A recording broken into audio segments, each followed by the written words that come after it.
Good morning, folks. It's time for Golden VCR. And thank you to Aaron the Baron for a 4-month resub. Yay, let's go.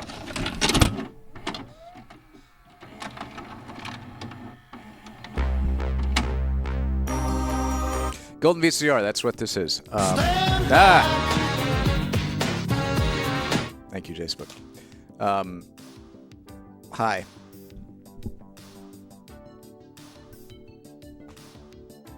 How's everyone on this glorious Easter Monday? I got a tape here. What's on today's agenda? It's tapes. That's what's on today's agenda. My sleep schedule is pretty normal, but I'm tired off and on. I was totally fine all day yesterday, and then around 8 p.m. I just, became as tired as I've ever felt in my life instantly. And then went to bed. What do y'all think about creating a life of fulfillment through the mastery of life management systems with Tony Robbins? I've been going back to the shelf and picking up.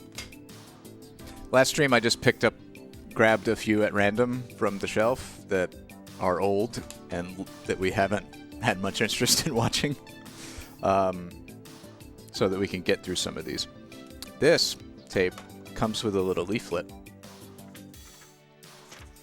about the Tony Robbins system. Let me pull this up.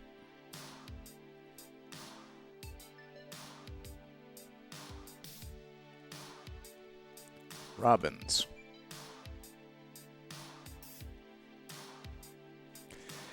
Anthony Robbins Life Management Systems.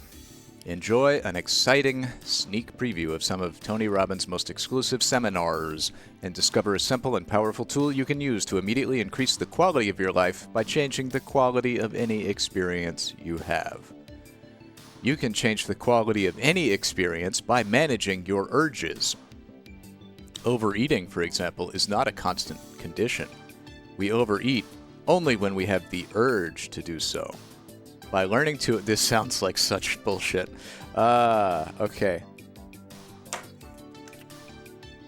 And yes, the quality quantifier process. The quality quantifier, or QQ, is a simple tool you can use to immediately improve your level of enjoyment. The QQ is simple, and the 4-step strategy. First, you must recognize what your current level of desire is. By assigning a numeric value to your experience, you create a benchmark to measure against in creating the experience you desire. Step 2. Consciously describing what feelings or sensations you want to experience while participating in a particular activity, or to associate to a behavior you're trying to eliminate. Okay, so it's like a lot of contemporary forms of psychotherapy, but completely ass backwards, where instead of noticing how you feel, you decide how you want to feel, and then just try and force yourself to feel that way. The third step is to decide and quantify, give a numeric rating to, the quality of experience you are now committed to having. The fourth step is accomplished by asking the questions, what conditions must I create within myself and or the environment to experience this level of quality? What could I focus on / appreciate while I am participating in this task to bring me to the level I desire? Okay, there's a lot of this. Now it's your turn. Remember the 4 easy steps. Quantify, describe, decide, strategize. I assume this is an early Tony Robbins. It's copyright 1996, the Anthony Robbins Companies and Robbins Research International. If you're not familiar, Tony, and I've never really seen any Tony Robbins seminars in detail, but I do know that Tony Robbins was like the quintessential self-help guru asshole of the 90s. So let's figure out what this is all about.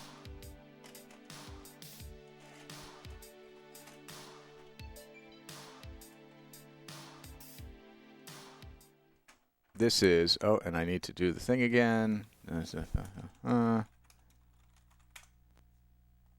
This is Anthony Robbins' Life Management Systems. How's everybody doing today? Are you ready to quantify how you're doing? And then visualize how you want to be doing?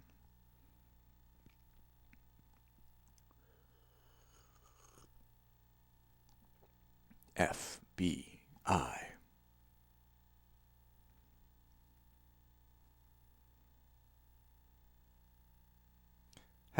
Circle now squared, you are sleepy. How would you quantify your sleepiness on a scale of -10 to +10? How would you quantify the quality of life of sleepiness that you are having? For nearly 2 decades, this one man, Anthony Robbins, has searched for and found that answer. Are you guys hearing the... Now, using education to teach and entertainment to inspire, his systems for change empower millions around the world to improve their lives. Which is interesting. Live by satellite, on audio tape across 42 nations, from Russia to Germany, England. Let me try this again. A little, yeah, okay, I can't hear it. So let me close that and do this again and see if that fixes anything. Yes, now I hear it. To improve their lives. Live by satellite, on audio tape across 42 nations, from Russia to Germany, England to China, his impact is global. Oh, yeah, Tony Robbins is sought out as a peak performance consultant and turnaround expert. Oh yeah, he's very tall. World leaders like Nelson Mandela and consulted with Mikhail Gorbachev. He has counseled U.S. President Clinton and Princess Diana. Tony Robbins provides the competitive edge in sports. He strategized with America Cubed, which brought home the America's Cup. He helped the LA Kings reach the Stanley Cup Finals for the first time in 17 years. Then, when Andre Agassi was ranked 30th, he asked Tony Robbins to help improve his mental focus. Within 6 months, Agassi won the U.S. Open and became the #1 player in the world. Tony Robbins is responsible for everything good that's ever happened in the world. Tony Robbins has worked with people from every walk of life, from the most challenged to the most successful. From people like Quincy Jones, Pamela Lee, Bill Farley, and executives from Fortune 500 companies. From the very famous to the very special. Now, Tony Robbins can be your personal coach with his 30-day personal power system. Learn how to master your emotions. I'm happier today than I've ever been before in my life. Your physical health. I've maintained a 78-pound weight loss for 2 years. Your relationships. I'm so much in love. Your finances. From 0 in sales to $7 million in revenue. And balance your life. He's saying, here's the door, here's the key, go for it. Personal Power is the #1 best-selling personal achievement system of all time. With over a towering penguin ghost. Educational cassettes sold. Coming up, we'll travel to the big island of Hawaii, where each year more than 1,000 people from 42 nations attend his most exclusive event, Mastery University, to learn a tool you can use to immediately improve any area of your life. Welcome to Anthony Robbins' Life Management Systems. That looks like a true self-help cult. Now let's join Tony at his beautiful island resort in Fiji. Hi, I'm Tony Robbins, and welcome to our Fijian island resort, Namale. Fijian. Paradise here, and we're about to go on a journey together that'll include some time here in Fiji, some time in Hawaii at my Mastery University, and maybe a couple other places where I can share with you just a couple of tools that can help you increase the quality of your life. In just 45 minutes, we can't obviously give you a whole seminar because one little section is 3 or 4 hours, but I want to give you a little appetizer or two of some tools that can help you to, one, increase the quality of your communication. Because my personal belief is it doesn't matter what your goals are, your desires, ultimately your ability to achieve them and to be happy and to be fulfilled comes down to communication. And we all communicate well when we're in an unstressed state. But when we get stressed, we start developing patterns that stop us. So I want to make sure that you have that quality of life where you can really manage your life effectively. Do better. A couple of tools in that area. Do better or I'll chomp you. If we're going to manage our life and really learn life management systems, we have to know our priorities. So we're going to do a little goal setting workshop. And you may have done a part of that if you've already gone through the audio tapes of Personal Power, which I hope you've done, because that's ideal to go through before you go through this videotape. But if you haven't, you can do it here with me on the videotape together. And I can tell you that this little process is something that's totally changed my life and an amazing number of other people. In fact, sometimes when you begin a process, you wonder, oh, is this really going to make any difference? You know, it seems so simple. But I can tell you that simple things, little things, aren't little at all if they are significant, if they're things that can shape our lives, if they can change the way we think, the way we believe, the way we act, and therefore what we experience in our lives. And that's what we're going to share with you on this tape. So again, you'll get a little peek of many different things, but I hope you'll take the time. I have not looked at the Wikipedia article yet. Passively, but to actively do some of the exercises. Some tapes are fun to watch, and some tapes are fun to read the Wikipedia article about. You actually do. It's kind of like a live video workbook. That's not even a Mandarin collar. Passively do something, follow Go to through, and I hell. can promise you some amazing results, especially if you've really gone through Personal Power now for the 30 days. I can give you an idea. In the last week, I get to hear stories every day from people that have used Personal Power and made huge changes, or used portions of it even. In the last week, I had the privilege of visiting with a man who I met about a year ago, right after the President's State of the Union address. I kind of stayed in the background till a little after midnight, and then I decided to walk up the steps of the Capitol and stand there where the President is inaugurated, just see what it felt like up there for the person who is really making a difference in our country. And in the middle of the Hey, night, I thank see you this for the man 4-month running up resub, these stairs saying, Mayor Rails. "Are you Anthony Robbins?" And I said, "Yes." And he reached up and he grabbed my hand and he shook it. And he said, "My name is Bobby Rush." Are you the guy with the He said, "You know 2019 something? sexual I'm a harassment and congressman abuse today because of you." allegations? I said, "You're kidding." And he said, "No." And he shared with me how he went through Personal Power and he changed some of his most limiting beliefs. And he said at the time, he said he knew it was valuable, but he had no idea the cumulative effect that it was going to happen for him, that he started developing a new momentum. He set some brand new goals. He made some tough decisions. He broke through what would stop him, and now he's doing something that he really loves. And by the way, he said, by the way, I was an ex-Black Panther. Talk about a little change. Simultaneously this last week, I had the privilege of spending some time that reminded me of my goal-setting workshop. This workshop you're going through, I did for myself for the first time years ago in Russia, back in 1982. And a couple days ago, I got a chance to see how the world has changed by visiting with the president of the past Soviet Union, Mr. Gorbachev, and flying with him on my private plane for 4 hours. Talk about chills, thinking about what can happen by using these tools. And we started talking about what changed the world. You too. You too can hang out with Gorbachev. If you just pay for my tapes and take my program. Missiles pointing at each other, where people are constantly worrying if we're going to die or not. Someone's going to push a button. People are practicing duck and cover. What wiped that out, what ended the Cold War, was two people communicating. He said, what broke it all down is I knew Americans were beasts and you knew we were horrible. He said, but Ronald Reagan and I developed a relationship. And I tried to dig. I said, when did it happen? Thank God. First meeting in Thank Geneva. God all I geopolitical said, tensions well, what really did are that? What was over. the first trigger of trust? Thank He said, God we know nuclear we're both on our proliferation is side no of the longer a fence, concern. we're arguing for our side, and at one point, The world is he at said, peace. Ronald Reagan reached out to me and he said, listen, this is not working. Let me start fresh. My name Thank is you, Tony Wallace. Robbins. And he said he reached out to shake my hand and said, may I call you McCann?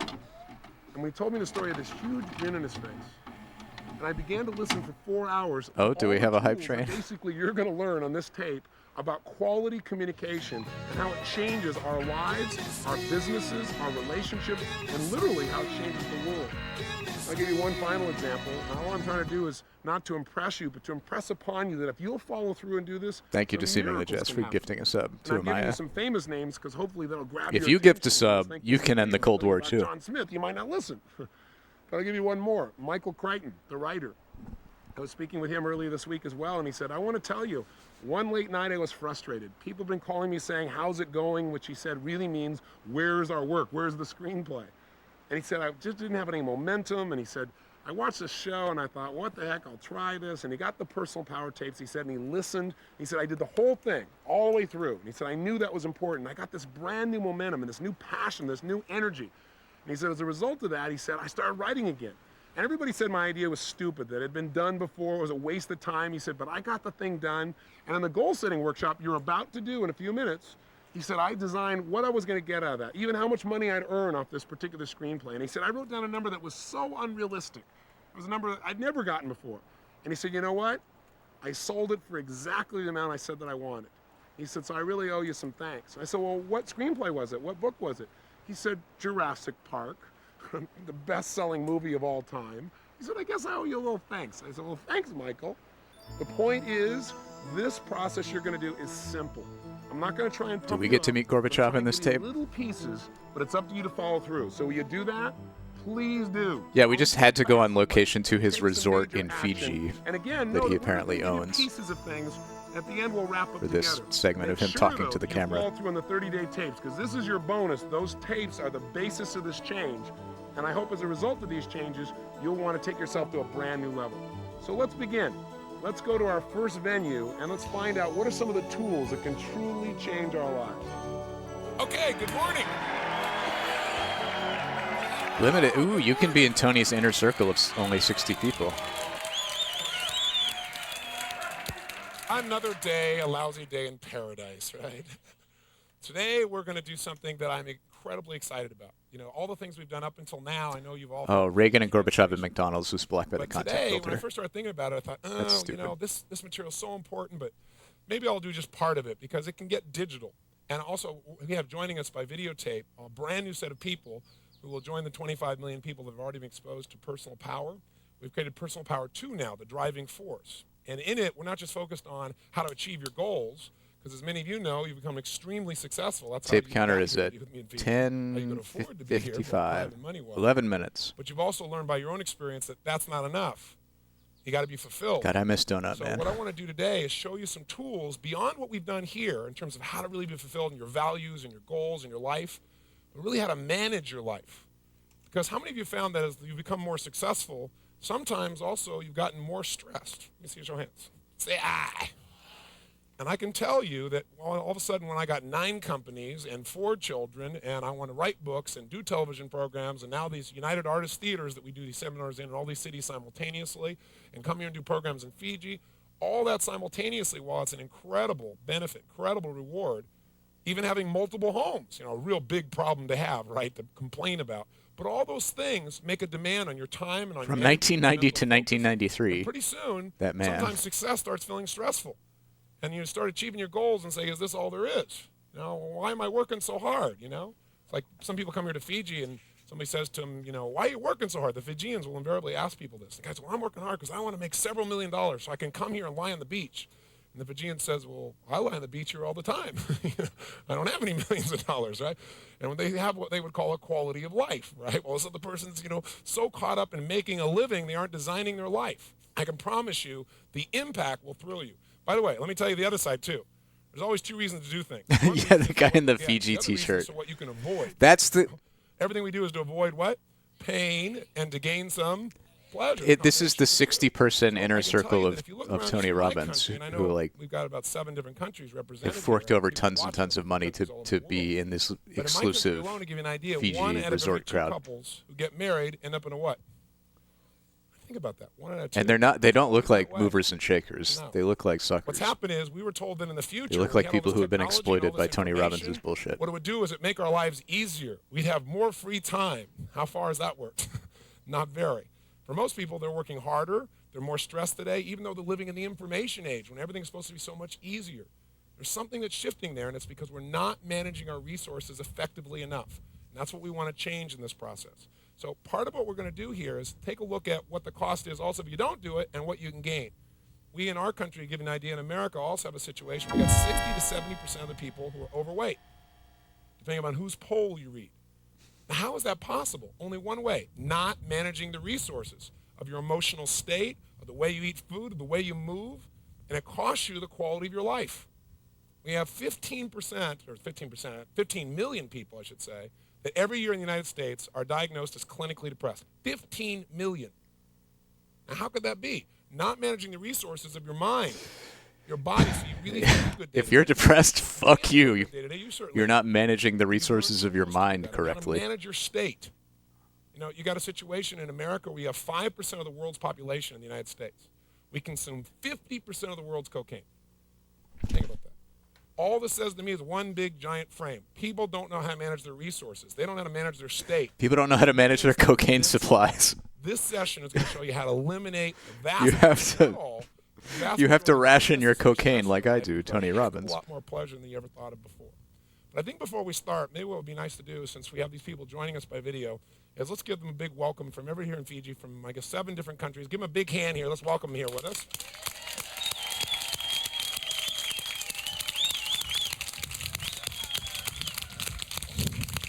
Oh, give them a big welcome. Crank them up here.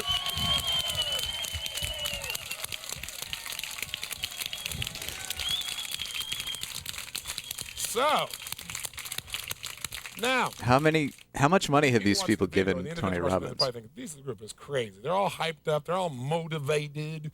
You know, what is this? They may just be watching this video for the first time. So I know most of you got here because some time ago, some of you years ago, some of you months ago, you were up real late one night. You bought a set of tapes called Personal Power, and they've had a big impact on your life. That's why you came here to Fiji to expand it to another level and became part of Mastery University.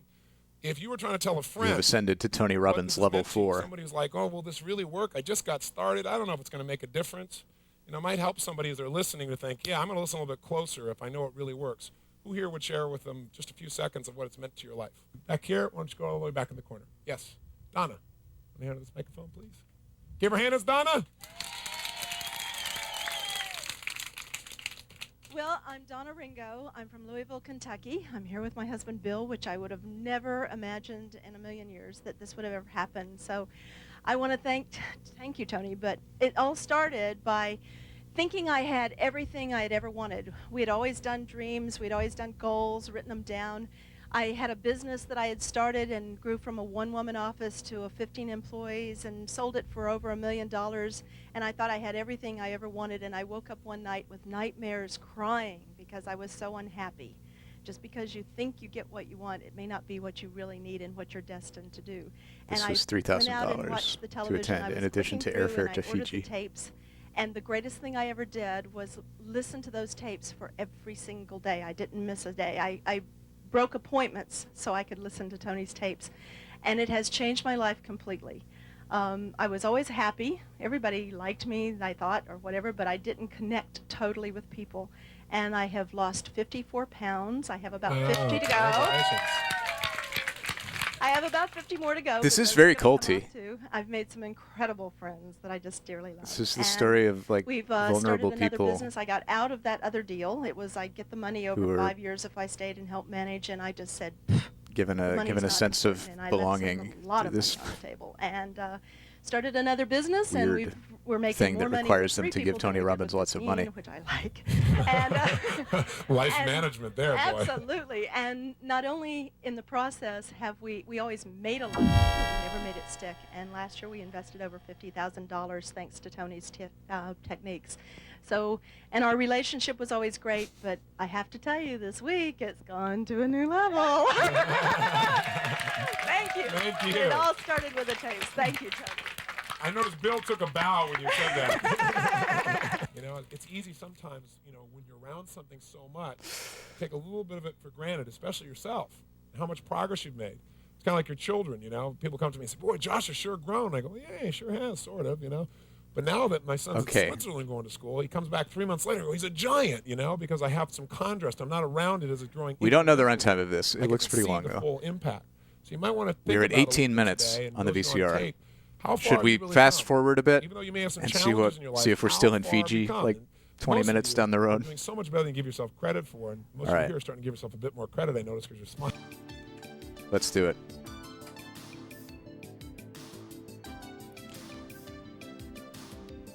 Fast forward to the very end.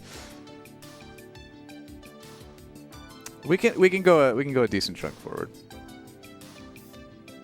We can go to an hour. Let's go to an hour. Let's see what's happening there.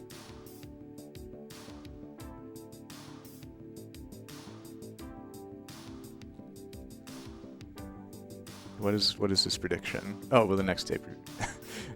Bella, boy, you're ready to move on to the next tape already? You don't want to watch Tony Robbins in its entirety? 52.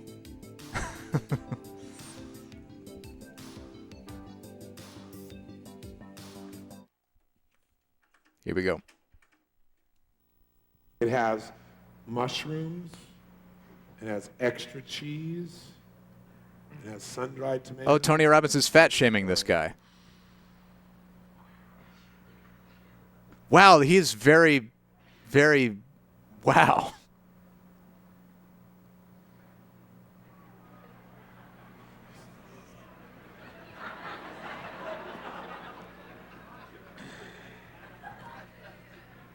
I'm kind of fighting the urge because I'd be smelling the rancid smell of cheese in my stomach. Okay, go ahead and do that. Well, I don't want to throw up here. But I mean, I would get that urge. You'll get the urge, but I won't let you throw up.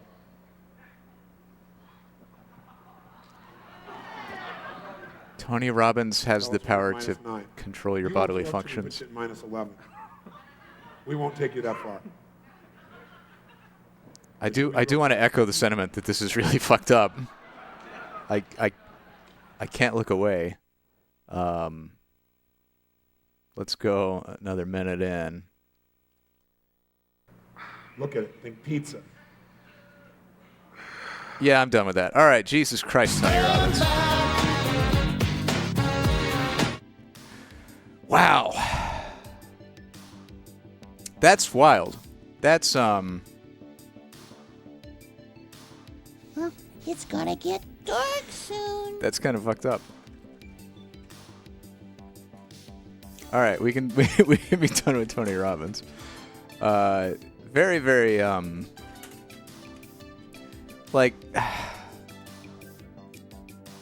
it's very 90s how this like self-help shit is not just about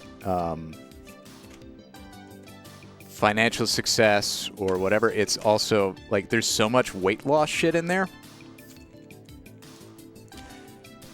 Like the Richard Simmons motivational tapes. Of course, it's Richard Simmons. It's a fitness thing, and he's all about like take care of your body, losing weight in a very 90s like numbers focused. We got to get that weight down kind of way, and that like was slightly uncomfortable in its cultural 90s aspects of just boiling down fitness to how heavy you are. But it was Richard Simmons, and you could tell that he cared and that his, he had like legitimate, helpful advice. Tony Robbins is just, a cult man, fat shaming people to further his cult ends. So that's kind of something else, isn't it? Boy. What are we going to watch now?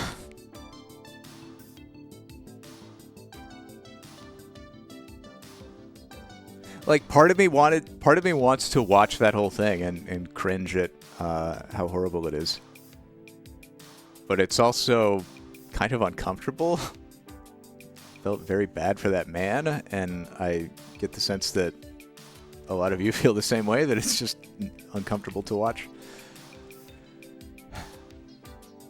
Jeez. All right, so let's do something else. Yeah, okay, that's a good idea. Something for children. What if we do...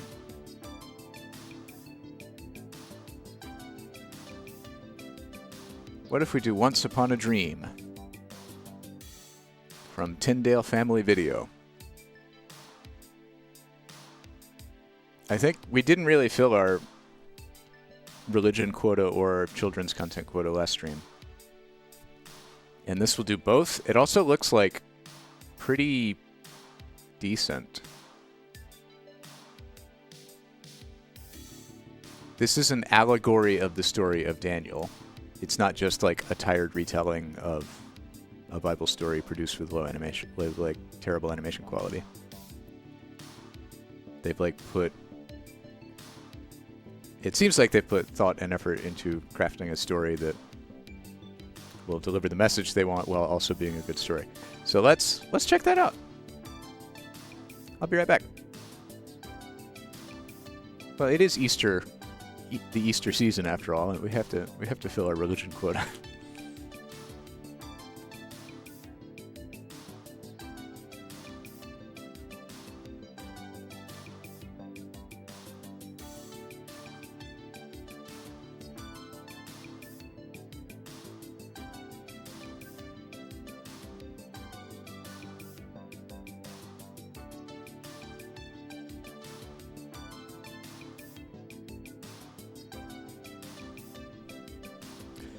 And this tape is rewound. It is kind. This is the rare side case. Okay, let's see. Tyndale Family Video presents Kingdom Adventure, Once Upon a Dream, an allegory of the story of Daniel. Embark on a kingdom adventure where right is right, wrong is wrong, where good wins over evil, but only through a struggle of choices. All right, got some moral absolutism here. An awful nightmare keeps Pitts awake at night in Once Upon a Dream. Some wise and some not so wise lumens try to explain the dream, hoping for a reward. Only Pokem, with the prince's help, tells Pitts the truth about himself and how he treats others.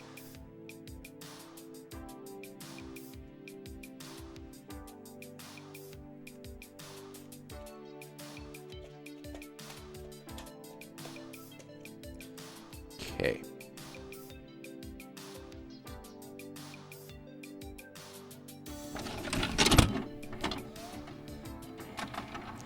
Jace Book has gifted a sub to the Slick Duke. Thank you, Jace. Oh, the king cried, oh, Daniel, Daniel, oh, Daniel, Daniel, oh, that a Hebrew Daniel, servant of the Lord. Daniel, Daniel, Daniel, Daniel, Daniel, Daniel, Daniel, Lord. Among the Hebrew nation, one Hebrew Daniel was found. They put him in the lion's den. He stayed there all night long, and the king cried, oh, Daniel, Daniel, oh, Daniel, Daniel, oh, that a Hebrew Daniel, servant of the Lord. Does that explain it to you, Vagabond?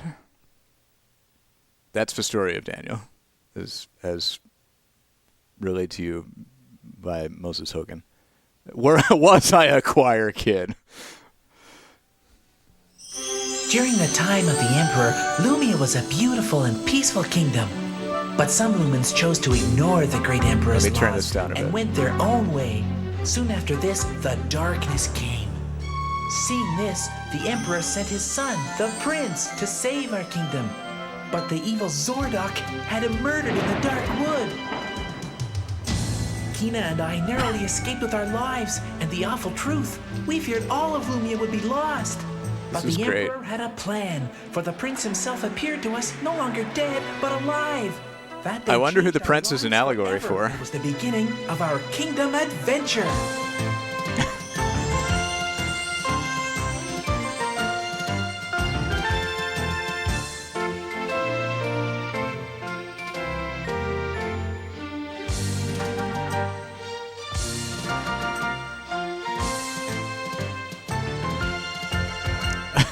I really love this already. It's very sincere, and it's got a very unique style.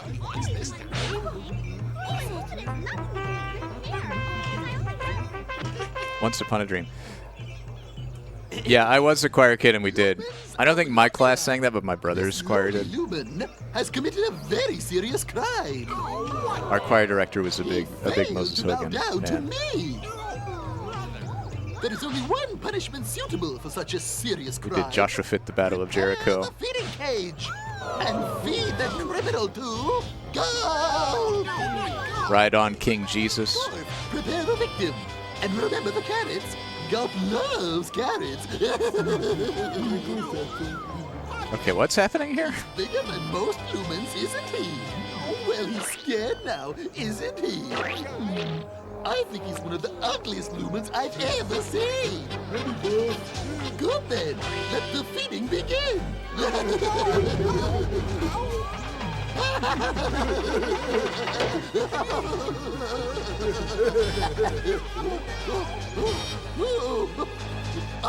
Oh, he's me in the cage. Stop the feeding. No, this can't be happening. No, stop the feeding. Stop, no, let me out. Let me go, please. Where am I? Oh, I'm okay. I'm not being fed to gulp. Not again. Why am I having this terrible nightmare night after night? I must find a way to stop this awful dream. Vibes! Vibes! Get in here, quick! You bellowed your bloatedness? What did I do? The carrot! What are you doing with that carrot? I couldn't sleep, so I got myself a little veggie snack. Couldn't you have gotten something less scary? Carrots make me nervous at night. Carrots? Scary? You've been having that nightmare again, haven't you, Pitts, baby? Yes, I had that nightmare again. I haven't had a good night's sleep for days. What? Vibes, this can't go on. Why does he talk jive? I It's love it. disturbing my beauty. Yeah, sleep. come to think of it, you look like you could use a few hundred years of beauty sleep. Summon Lividaya for me at once. But Pitts, it's the middle of the night. Good. Then you'll be sure to find him in bed, won't you, Vibes? Now get him. His name is Vibes? Wow. Losing sleep sure makes you one miserable magistrate. Hey! And a lousy shot, too. Go and bring him to my throne room at once. I've returned with Lividaya as you ordered your sleeplessness. Good. Well, I guess Vibes told you about my dream. Something has to be done. Every night it's the same thing. I shudder at the thought of having to go through it again. Lividaya, you're the High Advisor of Lumia. Yeah? You tell me, why do I keep having this terrible dream? Well, Chief Magistrate, there are several reasons why you might be unable to lie dormant during the night hours. Quite possibly, you are overworked. Yes, that's it, overworked. Overworked? Yes. It's overworked. Ha! Well, then again, perhaps not. It could be something that you've, eaten. Now, that's more like the Pitts I know. Eating! Or, it could be, something about yourself. or The Book of Daniel was believed to be authored around the 2nd century BC, He means you're dead meat, Pitsy. describing events that happened in the 6th century BC. It's part of the Hebrew Bible, and therefore the Christian Old Testament. There. Now you just try to get a good night's sleep. It's like an account of the time when the Hebrew people were in captivity in Babylon. You have nothing to fear. Thank you, Lividaya. So this is an allegory for the Babylonian Emperor Nebuchadnezzar. It's so scary. And in the story, the Nebuchadnezzar has all these dreams that he can't explain and his court can't Where do explain. you think you're going? To bed. And Daniel is one of the Hebrew people who's in captivity there, Stop me from having nightmares. and God rewards him for his We'll start dedication with the first walk around the castle. Around the castle. by giving him the ability to interpret the emperor's It's the middle dreams. of the night. And 2 and 3. Come on, minstrel. It's no time to be lying down on the job. Are they doing a Richard Simmons workout? Yes, bend and stretch. My favorite thing to do in the middle of the night. There's nothing like early morning exercise to soothe a troubled soul. I mean, yeah, the story of Joseph does have dream interpretation too. On fire. But that was Egypt. That was a different Let captivity. me see here. What's this? Oh, hold on. I think I found. Oh no, there's still nothing to tell us what the cause of Pitt's dream is. Why? It's the middle of the night. Oh, the magistrate will never let us rest until he's had a good night's sleep. Oh, we must keep looking. We must keep looking. Well, this is interesting. Well, there's nothing like a good game of rug bugger to keep the chief magistrate awake. Let's see. Vibes, do you have any magistrates? Vibes, do you?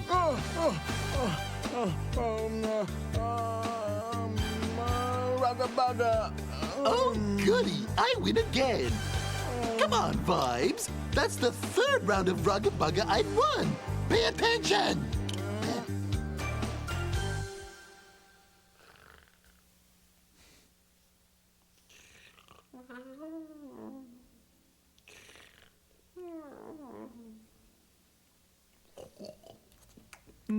What am I going to do? Let me see.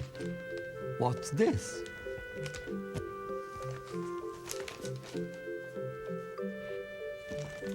Ah, yes, I found it. This is it? Yes, I think I found it. Ah. Magistrate Pitts will be pleased.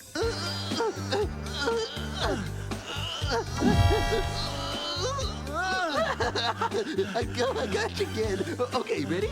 I'll go 3. Ready? 1, 2. I got you again. Come on, Vibes. I've beaten you 10 times already. What are you, huh? A wimp or something? Okay, I'll give you one more chance. On the count. Jazzy. Okay, ready? Okay, here we go. 1, 2, 5. I found it. I found the cure for your nightmares. You have? Great. I was beginning to tire of winning. Well?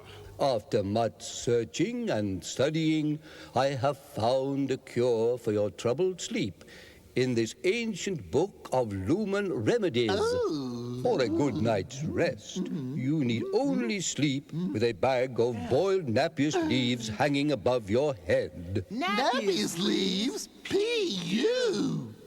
Those leaves smell as bad as Gulp's feet. Well, yes, they do have an unusual aroma, but what's important is they are guaranteed to ward off nightmares and scary dreams. All right, I'll do it. I'll do anything to rid myself of that frightening dream.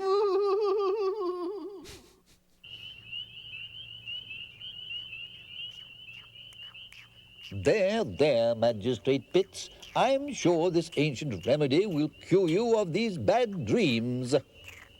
Lumen, those Napier leaves sure smell. Yuck. Well, as long as they work. Are you sure I won't have that nightmare again? The Book of Ancient Remedies guarantees it. You should sleep as soundly as a baby with those Napier leaves over your head. Rock-a-bye, Pitsy, just go to sleep. This is the pace of this is very gradual. Now I don't think we've even met the Daniel character yet. Rock-a-bye, Pitsy, just go to sleep. Come on.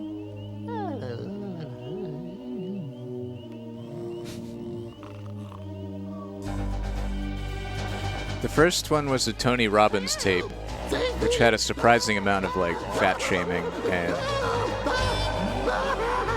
was pushing the agenda that if you're overweight, it's because you haven't been conditioned to have enough disgust in yourself. Oh, Gorf, you Rambo brain. It's me. Get me out of this cage. Gorf, it's me.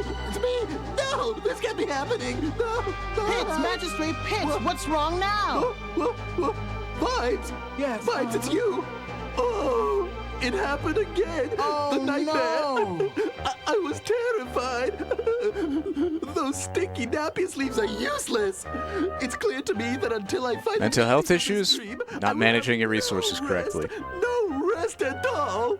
Feeling depressed, not managing your resources correctly. Overeating, not managing your resources correctly. Too much cocaine, not managing your cocaine resources correctly. Wow, don't these melons look great? Yeah. They're really growing, aren't they? Hey, I'm gonna go get a rake. Sure. See ya.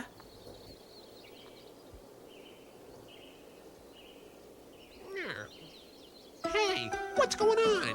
Don't bother me, Forrest Lumen. I'm here on important castle business. Huh?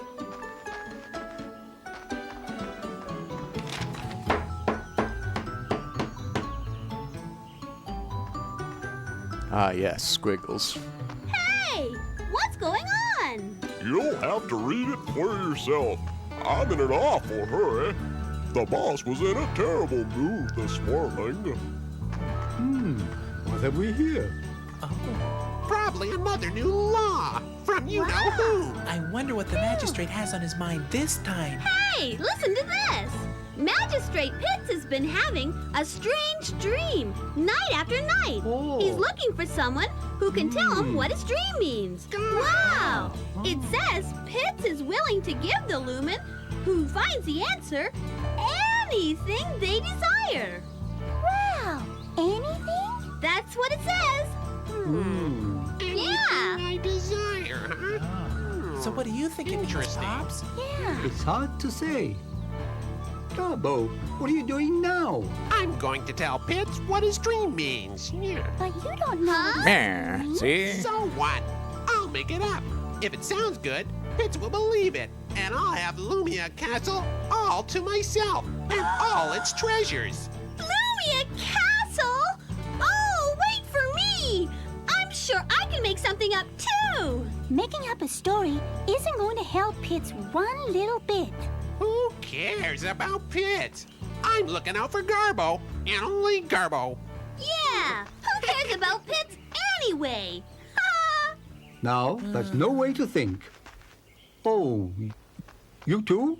Be careful now. Young lumens today don't care about anyone but themselves. The entirety of like the Nebuchadnezzar Boy, dream it and must Daniel be interpreting the awful dream for the magistrate to call an all is a single chapter of the book of Daniel. It's Maybe like its dream is meant to tell him something. 50 verses. Maybe something important. So they're really dragging this out to fill a 30-minute tape. Can you believe we've only been watching this for 15 minutes? To him. Well, then only one person will know the true meaning of Pitts' dream, and that's the prince. Yeah. I hit the button a little late, so it says 13. We've been at it for 15 minutes here.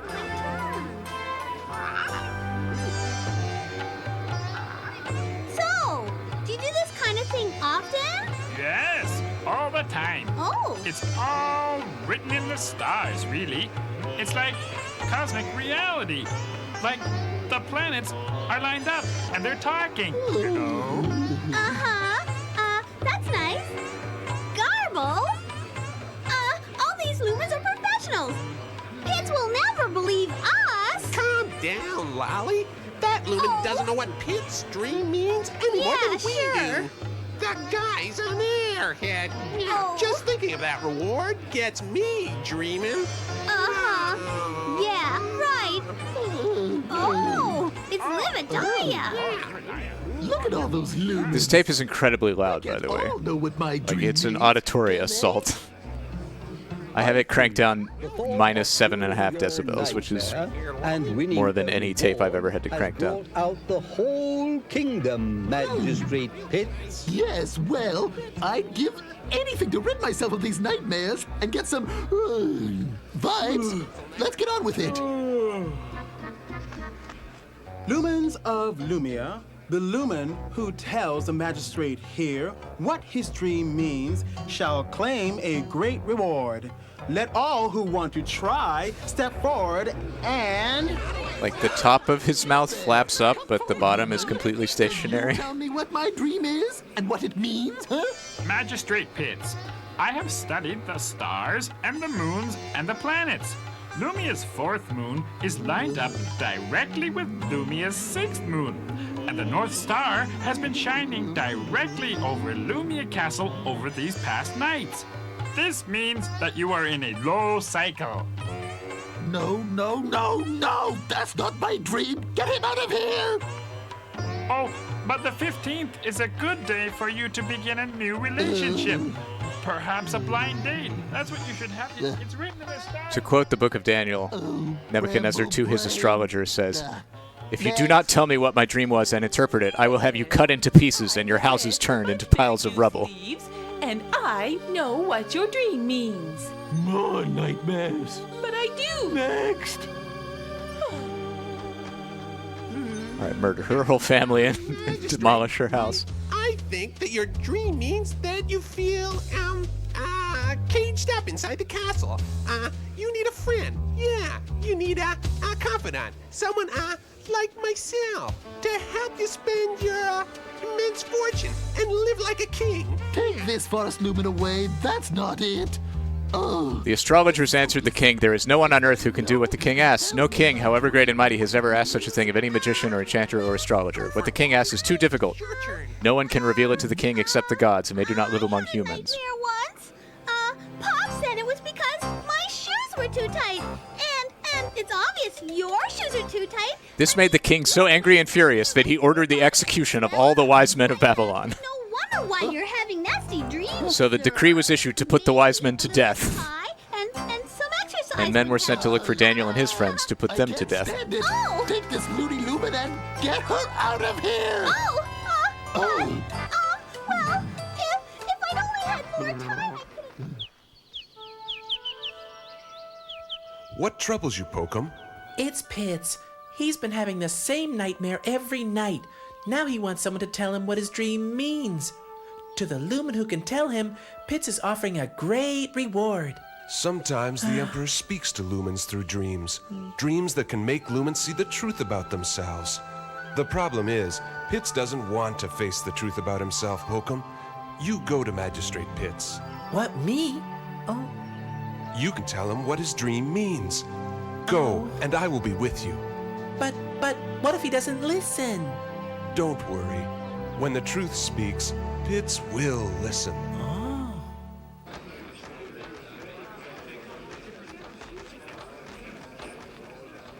Has anyone been able to interpret his dream? Any minute now, I'm sure. Gorf, what are you doing at the front of the line? Well, I think I know why you're having those dreams, boss.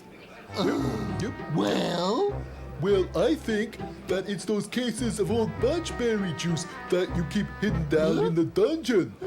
After you come up from there, you don't look so good, and you talk funny too. Quiet, Gorf. That has nothing to do with this. Back to your post before I lose you in the dungeon.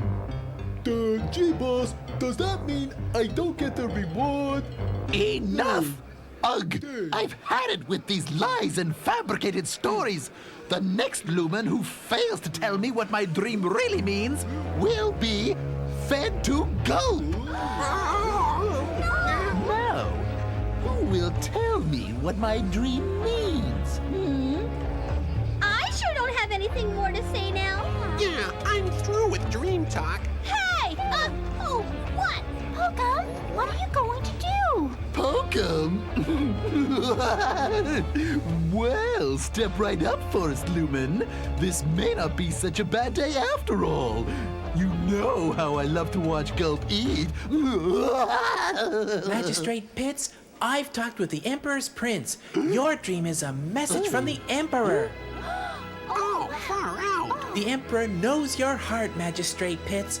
The dark wood grows in Lumia, and you do nothing to stop it. Evil always runs from the Emperor. Hear that? I have nothing to hide. Now, just get to my dream. Your dream, Magistrate Pitts, is truly a nightmare. For every night you are faced with the same frightening dream. You are sending another innocent lumen to the feeding cage to be fed to that monster Gulp. Well, what? And for what crime? Just something you have made up. Then, just as you're about to give the order to drop the prisoner into Gulp's pit, you recognize the lumen in the feeding cage, and it's you, Magistrate Pitts. It's you who's in the cage.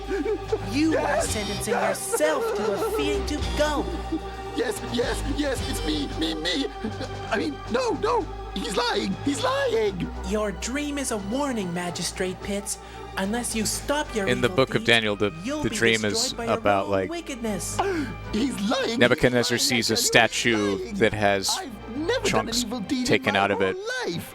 Well, maybe. and it's explained by Daniel as revealed through God as like a geopolitical allegory about the kingdoms that will come after Babylon. Never have told Pitts that.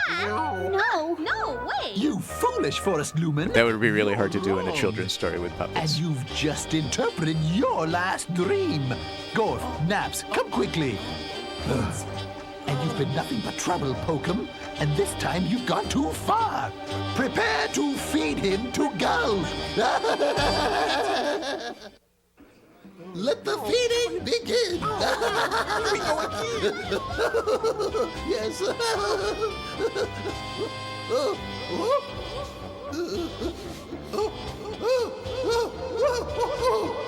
Let me out! Go, help! Somebody! Stop! No! Let me out! Hurry! Let me out! Welcome! Let the feeding begin. Let me out! No, Gorf, stop! No, it's me! Oh, Gorf, stop the feeding! Stop, Gorf! Huh? Stop the feeding at once! There will be no more feedings until further notice!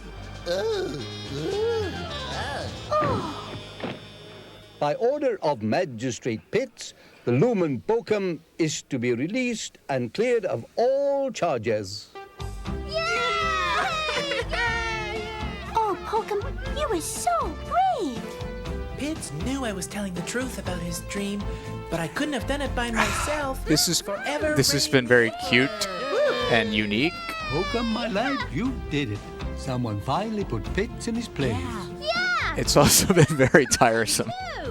Great dream, Bochum. How'd you come up with that one? I didn't come up with that, Garbo. The prince showed me the true meaning of Pitt's dream. Oh, I should have guessed it. Another prince story. Come on, Garbo. One of these days you'll see for yourself. Let's go home, everybody. I'm starving. It's been a big day. Yeah, let's go. Come on. Look at that. It's wrapping the bunchberry juice. Look at ya. Garf. Boss! Oh, what am I gonna do about God's supper? Well, here. Why don't you try this? That's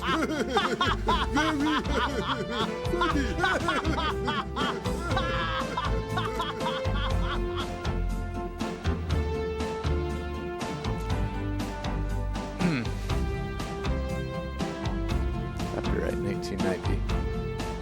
Chelsea Road Productions. The music was something else.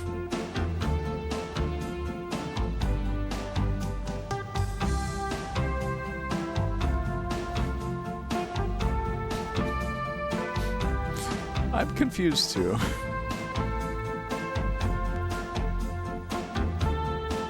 I still liked it better than Chatter.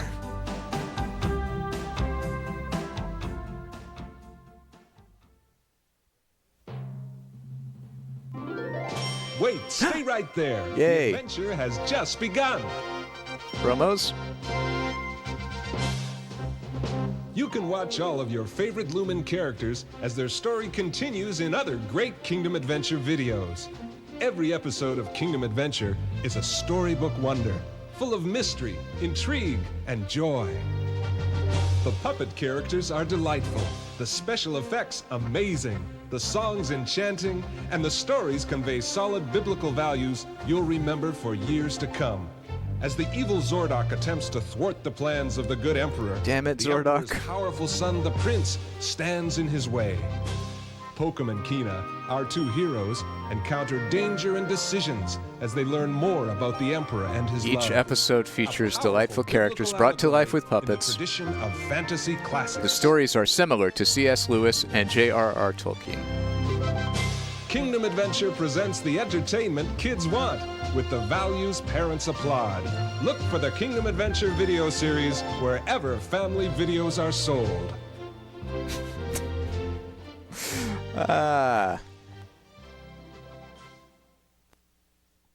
Tyndale Christian Video. Okay. Well, we did it. We did it. We finished Once Upon a Dream. That was sent in by Bella Bunny. Thank you to the Bella Bunny. Once Upon a Dream.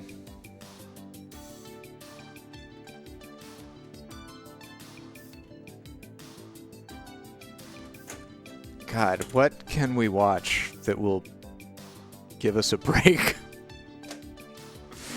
I just want a break. I just want something chill.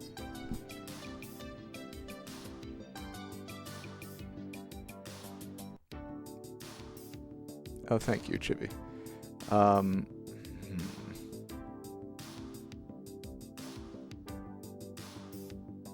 Sewing with Nancy. Did we catalog some train ones recently? Let's see. Tony Little's target training. Rail? Yeah, we have great railway journeys Karachi to Khyber Pass and scenic rail journeys of the Americas.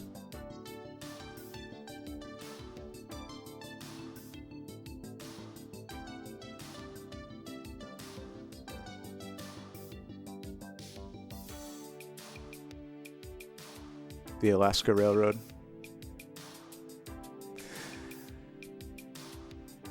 Let's do the Alaska Railroad, shall we? I want to see a moose. Oh, it's approximately 15 minutes. And it's from Reader's Digest video. Great. Great. Well, let's get through some trains then.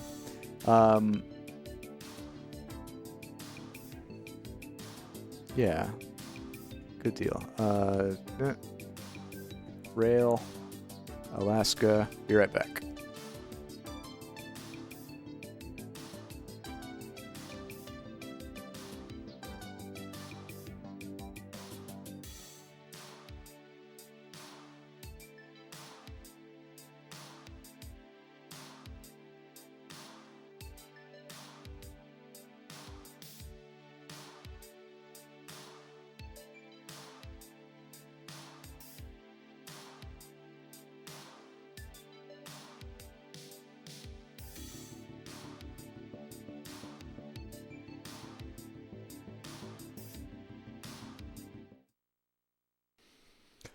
Now the king in his sleep was troubled, and early in the morning he rose, to find that God had sent his angel down to lock the lion's jaws. And the king cried, "Oh, Daniel, Daniel, oh, Daniel, Daniel, oh, that Hebrew Daniel, servant of the Lord, that servant of the Lord." It's the Alaska Railroad from Reader's Digest. It has been rewound. Let's do it. Tape 422, contributed by the Bella Bunny. Thank you to the Bella Bunny. Thank you, Haley. The Alaska Railroad. Hear the train whistle blow as you pull out of a station to begin your adventure on the Alaska Railroad. You'll journey from Anchorage to Fairbanks and Seward, crossing America's last frontier, a vast unspoiled wilderness where nature reigns in pristine wonder. You'll roll through the awesome snow-capped peak of Mount McKinley, tallest mountain in North America. You'll travel deep into 7,000 square mile Denali National Park to see moose and brown bears. You'll pan for gold, marvel at a 1,000-foot-long Hurricane Bridge, and more. Oh, I can go feed the dog. We're just doing train. Alaska is America's last wilderness frontier. Let me just get the volume right here. Monumental splendor, of unspoiled and spectacular scenery. A place where the very scale of the landscape must be seen to be believed. And the best way to see Alaska is by train. The Alaska Railroad offers us access to the once nearly inaccessible interior.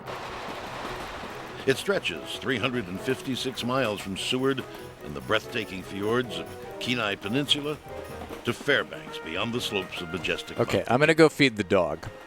We will marvel at Alaska's wildlife, meet some real Alaskan characters, and journey deep into the country to Denali and Kenai National Parks. The first leg of our journey takes us south to the Kenai Peninsula, from Anchorage to Seward.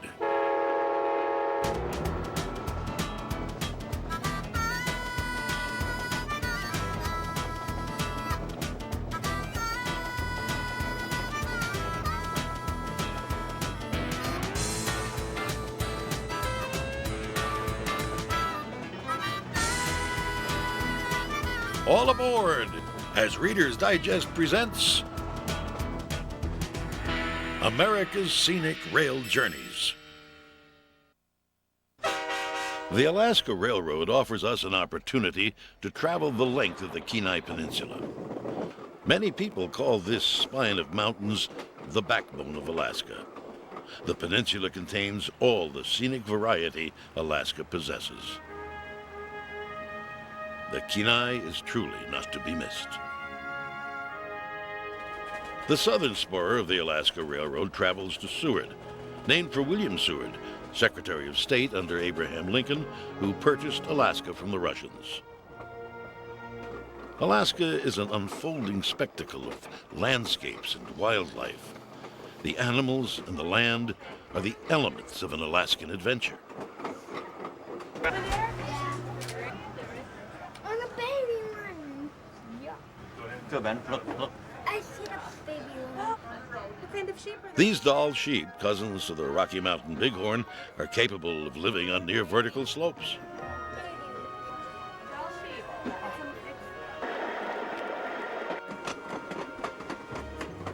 The train passes along the shore of Turnagain Arm, named in 1778 by the British explorer Captain James Cook, whose ships had to turn again and again to avoid the treacherous mudflats. Captain Cook's logs tell us of his voyages from Hawaii to the Bering Sea in search of a Northwest Passage. What these men discovered, of course, was coastal Alaska. As the train runs close to the water, we can see high tide rolling in. Turnagain has the world's second highest tidal range. It can rise 30 feet from low to high tide.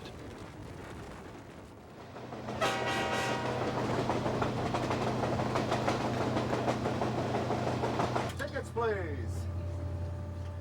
Conductor Harry Ross. Harry knows the route well. He's worked on the railroad most of his adult life. It's a beautiful place. People don't really realize what they're missing by not coming to visit. We see quite a bit of wildlife. We see bear. Around springtime, we see a lot of foxes and wolverines and wolves. And this time of year, during the summer, during the tourist season, we see a heck of a lot of moose out there. And we put these tour guides on our trains, and they learn the different scenery parts along the way, and then they relay all that information to the passengers and answer questions that are asked them, and it's just a wonderful program. Yeah, it's nothing more beautiful than the scenery up here in Alaska. So, you know, we see something different every day, and it's just beautiful. The Alaska Railroad travels through Chugach State Park, which dominates the Upper Kenai Peninsula. Besides its beauty, the Chugach offers an insight into the Alaskan character. Living in the wilderness builds appreciation for the land. Living in the wilderness inspired Art Davidson to become a conservationist. For me, it was this feeling of just belonging to the land and the country. And the longer I stayed, like a lot of my friends, there's something that just grabs a hold of you. Part of it's the seasons, part of it's the land, part of it's just being able to get out in the country. Being in this beautiful grove of trees reminds me, a few years ago, I read in the morning paper that they were going to cut all the trees down in this little valley south of Anchorage. So I called a few friends, and we raised a little protest. You know, there weren't any conservation organizations, and there weren't any state parks or anything, but we just felt that these special places had to be saved, you know, so that kids could always go out and hike, and families could go out, and we'd have these beautiful mountains near Anchorage. And we took it to the legislature, and kind of to our surprise, they created a state park, and it turned out to be the largest one in the country. Chugach Park now covers 500,000 square acres of the stunning landscape below Anchorage. It is the largest state park in the nation. The Chugach has become a national treasure, but we might never have known it without the railroad.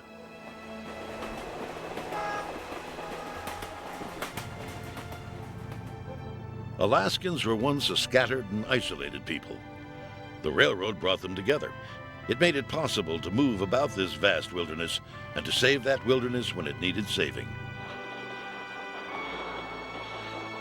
Next on the route is Girdwood, on the slope of Mount Alyeska. Girdwood was once a thriving mining area amidst the captivating scenery. The village of Crow Creek has been preserved as an example of this era of gold mining in the valley. You'd never know by this pleasant village how hard gold mining truly was. It's been said by the old-timers that there are few endeavors on earth which man is less prepared for than the hardships of gold mining.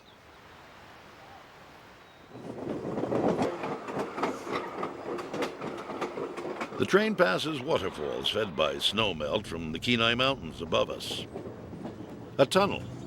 And when we emerge, the mountains are close around us as we enter the heart of the Grandview Valley. Right now we are going through the Grandview Valley and Wildlife is everywhere along the route. Beaver ponds stretch along the trackside. These intrepid creatures build elaborate dams, cutting down trees with their chisel-like teeth.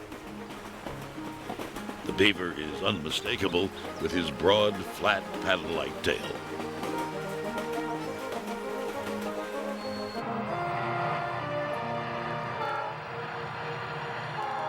This spectacular landscape was shaped by massive glaciers. In summer, greenery frames the huge ice rivers that are formed when the yearly snowpack exceeds the summer Hey, melt. we have a bingo winner. All right. Almost 100 feet of snow Storm, can fall on the Stella mountains 2. per year. Glaciers, some of them hundreds of feet deep, can grind forward at the rate of 70 Points feet or granted. more Congratulations. in 12 months, and an impressive 6 miles per century. I have fed the dog. Little Moose Pass is nestled in the middle of glacier have made country, another where moose Arnold and Palmer. fish greatly outnumber the human inhabitants. A virgin Not Arnold Palmer surprisingly, this time. there are many opportunities for excellent sport fishing. I went to the grocery store These and bought impressive salmon weigh iced over tea 30 bags and a big thing of lemonade, so that it would not cost me $8 Of course, the salmon barbecue for every can be Arnold most Palmer. enticing.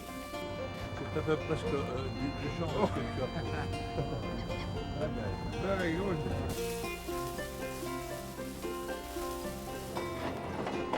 The scenery and fishing adventures of Glacier Country can best be reached by train. Between Moose Pass and Seward are found the deep waters and jagged cliffs of the Kenai Fjords National Park. These icebergs are actually floating in the bay. They're formed when the leading edge of a glacier calves off in large chunks and tumbles into the sea.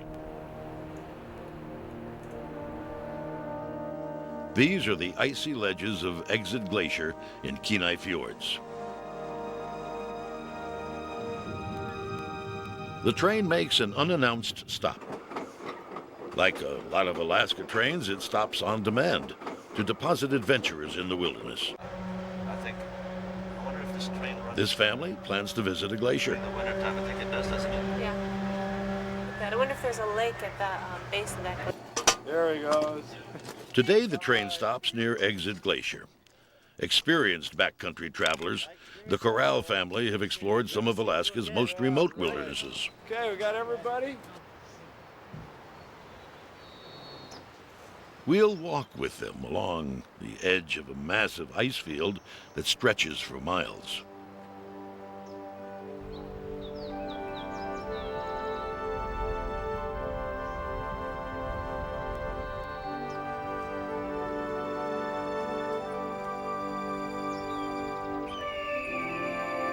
The Corral family experiences the awe-inspiring and sometimes unsettling sensation of a close-up encounter with the glacier.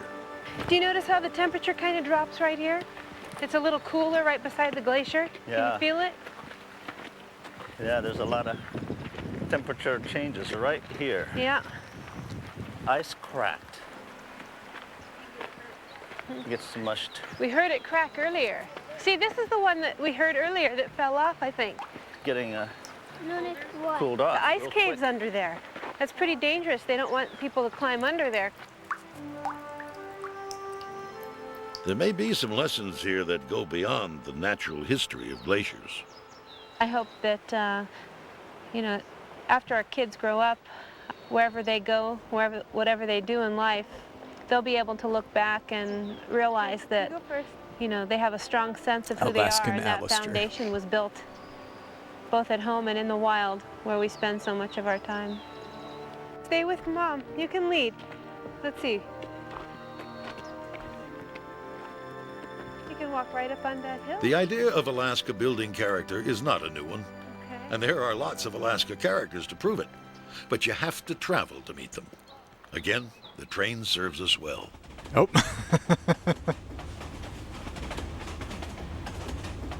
It's fine, we get 2 of them. South of Exit Glacier, we rendezvous with a float plane Frosty. to meet a true Alaskan character, World War II aviator and Alaska's bushrat governor, Jay Hammond. When I first came up here, it was a land of untrammeled wilderness. There were 70,000 people in the state, 32,000 in Anchorage. I thought it was a little crowded, but not too bad. Now, with 600,000, it seems teeming. But back then, if you wanted to become a bush pilot, you became a bush pilot. You wanted to be a commercial fisherman, you took up commercial fishing. If you wanted to be a guide, you could work toward that. Sunny Bear. Now, while those doors aren't completely closed, they're much more difficult to enter.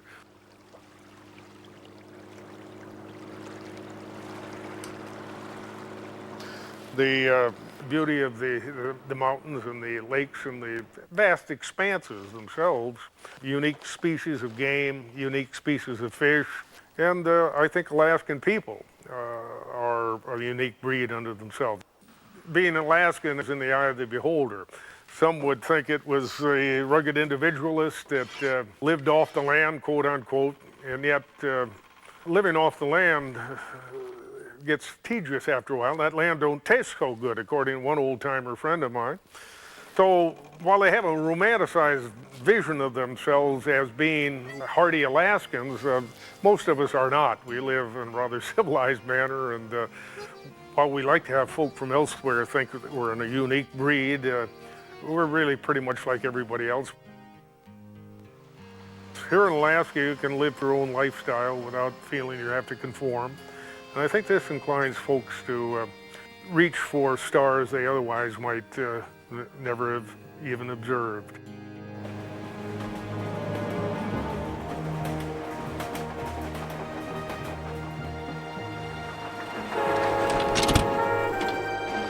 The train arrives at the city of Seward.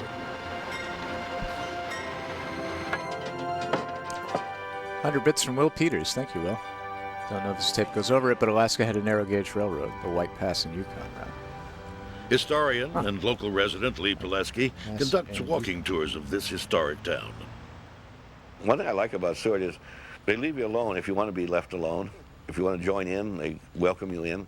You can pretty well lead the life you want to lead. I came here in August. It's an isolated narrow gauge route that goes from Skagway, Alaska, which is a port, enjoyed the town, liked the town. Capital of Yukon. And 1 year went into another and another. Whitehorse, the capital of British Columbia. Kept saying it's going to be 32 years now. Yes, Arceus, if you... Making a life in Seward makes you part of a can pioneering cheer. Founded Any in cheer gives 1903 you on an equivalent number of fun points. Resurrection Bay, Seward soon became the principal Alaskan port and railroad hub. So if you send in a message with 500 bits, you get 500 fun points. You can also just directly... In the 20s and the 30s, you came to Seward. You can cheer 200 bits with a message that says like ghost of whatever or friend whatever in a period to of phenomenal engineering feats, make such one of as those the alerts Brooklyn happen. Bridge and the Suez Canal. The Alaska Railroad posed engineering problems which bankrupted 2 companies. Finally, the federal government stepped in and completed the railroad. The Alaska Railroad was started in 1915 and completed in 1923. And President Harding came to Alaska to drive the Golden Spike, symbolizing the completion. There's another Discord invite if anybody landed needs here it. in Seward. Then the mayor at that time felt that this would probably be the only time the children in the town would ever see a president. And so they had a special reception where the president met every kid in town. There was a little glitch in the schedule, and they had a whole extra day. And so the mayor, who at that time was L.B. Ray, approached the president and said, what would you like us to do? Would you like a banquet? Would you like a parade? What would you like? And President Harding said, I would just like a day of peace. If you could just, let me walk around, enjoy the city. And so the mayor that night sent word out, there was about 400 people in town that time, not to bother the president the next day. If he talked to you, talk to him, but don't come up and talk about territorial politics or anything or national politics. Just sort of leave the guy alone. And so the next day, the president, all by himself, walked around town, walked up to Main Street, went into the barber shop, got a haircut, went into a hardware store, talked to people, talked to kids, leaned on the fence, talked to some people doing their gardening, and in general just had a nice, pleasant day talking to the people of Seward.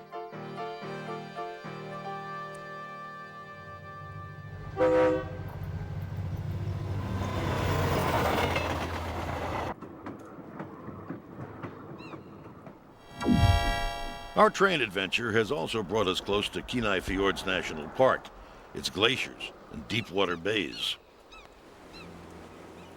On the water, the National Park Service offers train passengers a tour of the fjords. My name is Ricky Geese. I'm the park ranger. Will be on board today providing the interpretation. The Alaska flag was designed here in Seward, and it shows how to find north. It's the North Star and the Big Dipper. Buddy Scandalconchi Bush. To the North Star. That's a great name. The personality of Alaska in this lands of extremes is you have to know where you are outside, and always be aware of the conditions. And living in that environment, it gives people a sense of who they are. And when you meet Alaskans, you definitely know where they stand. They'll tell you up front that if a person extends a hand out in a warm handshake, it means that they're happy to see you.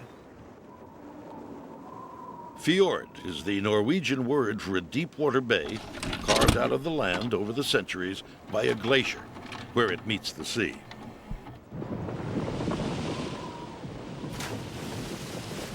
The ice of the glacier splits along fissures and hurtles into the sea. So that is why? As the a glacier Chinese breaks character up, that means it recedes, outside? And ocean water advances into the fjord. At Resurrection Bay, the fjord is 1,000 feet deep. Okay, great friend name. Thank you to Will Peters for another 100 bits.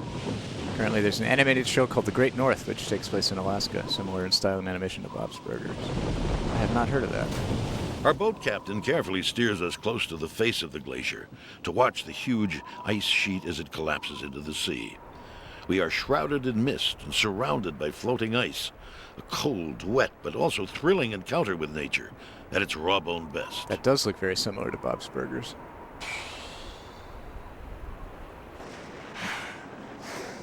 From the ship, we can see a pod of killer whales. Sharp-toothed whales like these travel in packs, and they hunt like wolves in a cooperative, intelligent way.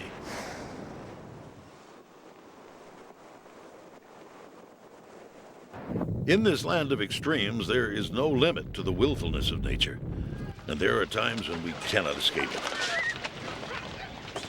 In 1964, the most extreme seismic event in North American history struck Seward, an earthquake measuring 9.2. Tidal waves swept over the land.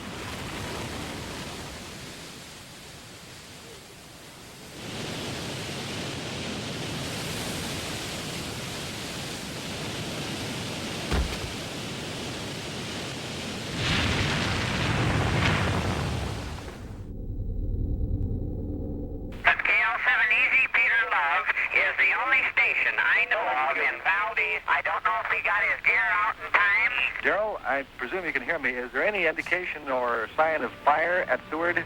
We received this report through the city manager here in Anchorage that both the oil tanks and docks are on fire at Seward.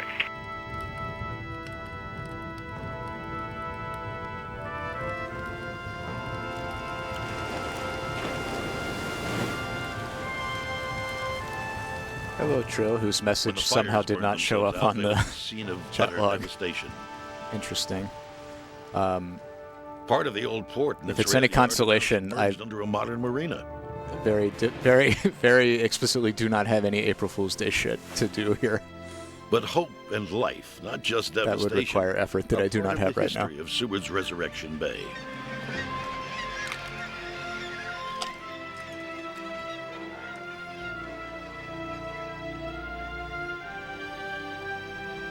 For the celebrated American artist Rockwell Kent, who lived here on Fox Island in the latter part of 1918, Resurrection Bay was true to its name.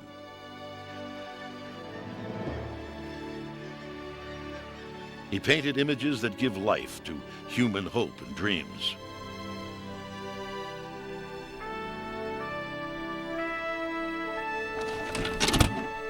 Hey, 500 bits from Arceus. Thank you.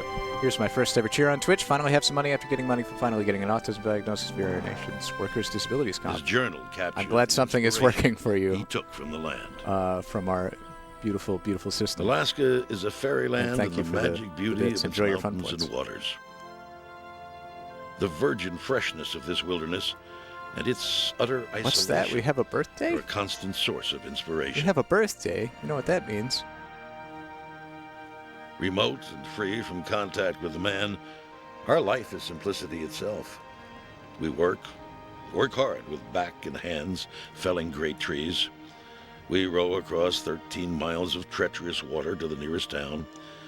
And the days and nights, weeks and months alone with my son, during which I have learned to see the wonder of his world and know his heart, such things to me are the glory of Alaska. Every day and almost all day I painted in frantic haste to catch a portion of the passing glory. Express myself? What sacrilege! Who talks when God is speaking? The artist's eloquence makes a fitting end to our rail adventure. Season. Happy birthday to Deb. As people get older, they tend to become more concerned about safety. This has certainly been true with me. And since I have already had my 72nd birthday, I am far more concerned about safety than most people. Alaska has been called a land of extremes, and we have seen them all on our journey from Anchorage to Seward, from spectacular mountain glaciers to deep water fjords, from abundant wildlife to bays and islands and mountain forests. Happy 72nd birthday to Deb. Vision of an inspiring land. 72 candles for more you. Adventure in Alaska's backcountry, and once again the Alaska Railroad will take us there. Have a safe birthday. Our next journey is Don't north fall out of a tree from Anchorage while to attempting to shoot an animal.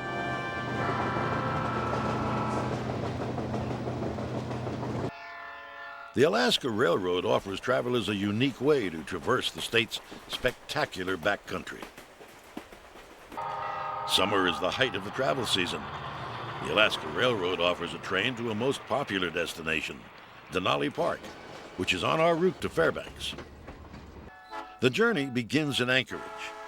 The 356-mile trip north to Fairbanks in central Alaska will take 12 hours traveling through verdant landscapes. Fjordy, a a fjord. Land of superlatives, with 17 of the tallest peaks in the nation, 10 major rivers, and 3 million lakes. Its natural beauty is hard to surpass.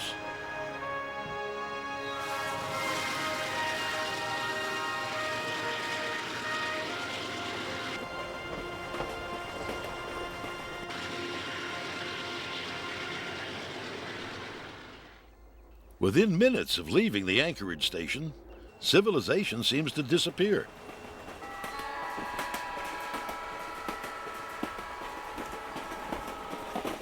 The Friends can be used by anyone with golden VCR fun points. In the past, travelers journeyed you can to use the bits interior by directly river. if you want. With the building of the railroad, Alaska was forever changed. And you can always Now, check much your of balance of Alaska's fun stunning points terrain with is the balance ours command. to visit along the Scenic Railway.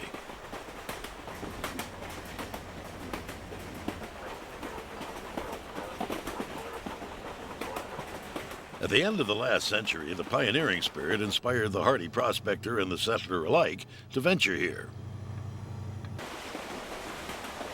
It was the allure of gold, and for some, what Jack London termed the call of the wild, which brought thousands to this land. Today, it's the country's stunning beauty which draws hundreds of thousands. We're riding up to Denali to ride our tandem bicycle back down to Eagle River. Quite a bit of it will be downhill with a slight grade, and that'll help some. On a bicycle, you see more than normally you would in a car. So oftentimes small animals like fox or lynx and porcupine and bear. I don't anticipate seeing any, but I don't look forward to it if we should. I just don't care about them.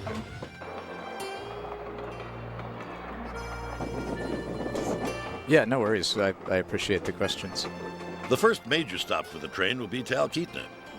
Talkeetna is the gateway to And Mount McKinley. I could make an alias It's pretty also easily. a jumping-off point for train travelers who would like a taste of an Alaskan wild river. Margaret Salmon runs an ecotourism business in Talkeetna.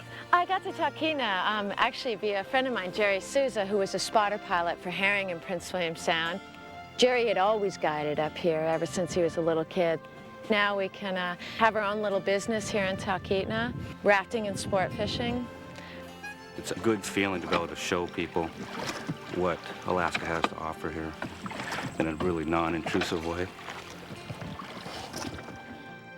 Rafting, kayaking, and sport fishing are just a few adventures Talkeetna has to offer, and it's worth the side trip. All right. Woo! Okay, big one. That active eagle's nest, but the water. The major draw of this rustic Alaskan frontier village is the proximity to Mount McKinley, and it's used as a staging area for the serious mountaineer.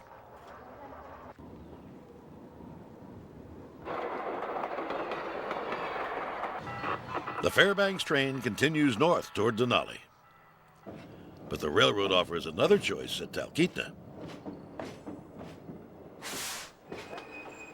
For natives and hardy visitors, the Alaska Railroad offers its one-of-a-kind flag train between Talkeetna and Hurricane Gulch. The flag train has no fixed schedule. It makes stops only on demand to pick up or drop off someone in the wilderness. Residents rely on the flag train for supplies, mail, and medical emergencies. Visitors take the flag train for a little adventure. Oh no. Let me I didn't know it would do that. Let me give you some. Okay, I gotta take 2 of them. That's so. Let me refund you some points for that. And I'm coming out today too. So. Okay, 255. Get you to honk the horn. All right. You can stand next to the rail and. There is a command. Let's see, ghosts that will tell you a little bit about them. In the United States. It helps these people get out to their cabins or their homesteads. Everything north of Talkeetna all the way up to Hurricane, there's no roads. So this is the only way for them to get in there. Even anglers rely on the flag train. It provides the only access to many promising trout streams. Oh, here's our stop. All right. I was looking it up on Wikipedia. Mount McKinley. Absolutely gorgeous. I remember now was if you go up and around, there's a good bend over there, and then if you go down this way, the official name used by the U.S. U.S. Department of the Interior was changed back to Denali. All right, see you later. In 2015 under the Obama administration. Because what the hell does William McKinley have to do with?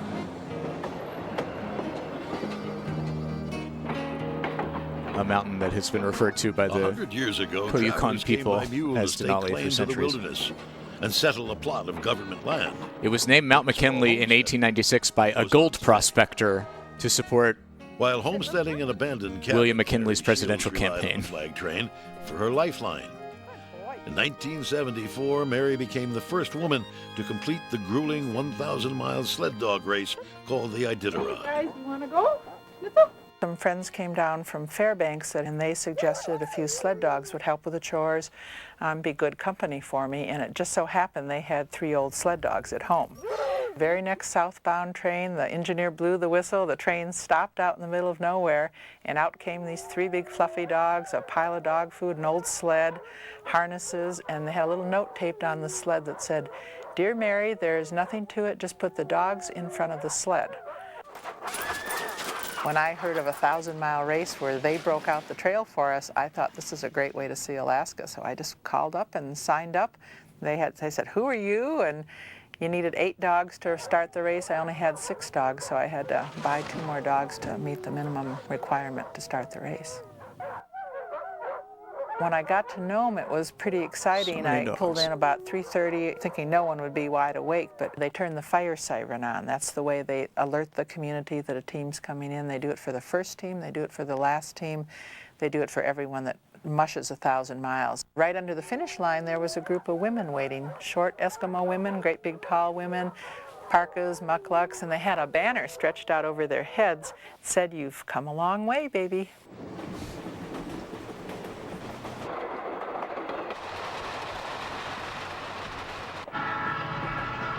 We leave the flag train behind and rejoin the Fairbanks train at Talkeetna as it continues toward Denali and Mount McKinley. If the adventurous sightseer wants a closer look at Mount McKinley, he can do so by air.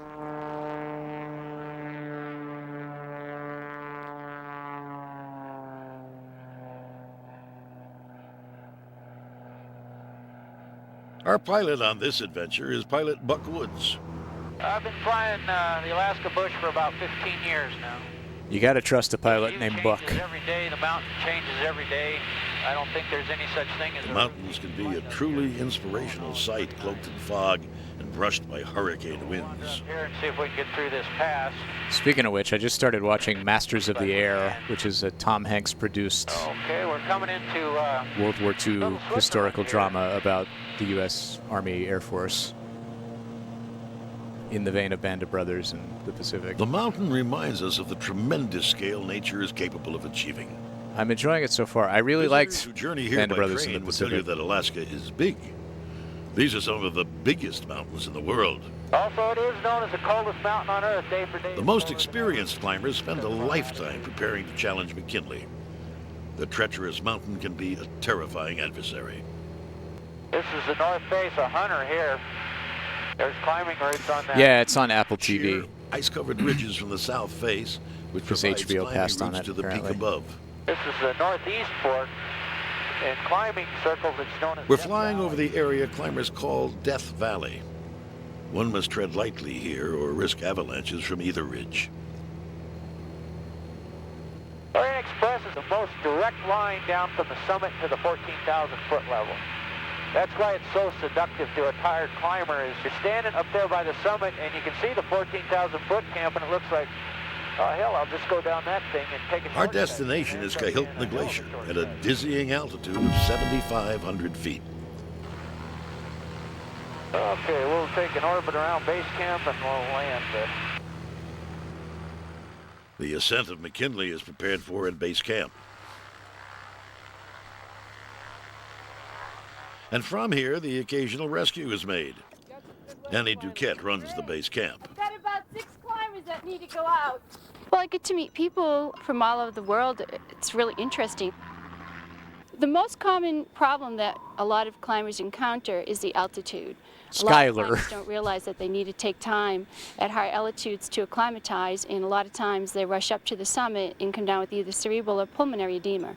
And that's the problem that we find most often up here. This year, though, we did have an awful lot of frostbite due to the high winds. As far as being lonely, no, I'm never lonely up here. I always have climbers in camp. A lot of the same climbers come back every year, working with the taxi services, working with the park service. It's like a big family up here, and we work as a team, and that's real important, and that's what I like about it.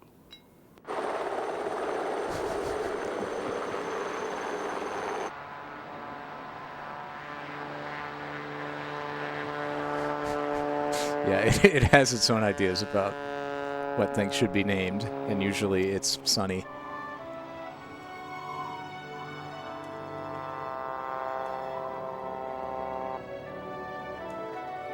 Like the airplane against the backdrop of the icy mountain, we feel smaller in Alaska, diminished by the sheer size of the landscape.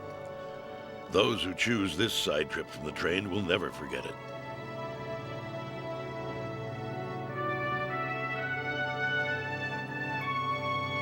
Sonny Schuyler, god damn it.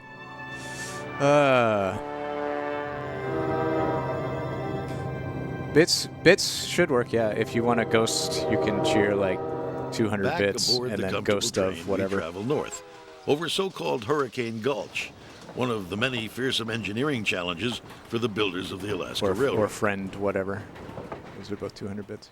Hurricane Bridge was completed in 1921 and spans the astonishing 918-foot wide gorge. Hey! 296 feet Thank down. you to Alistair for the 10 bits.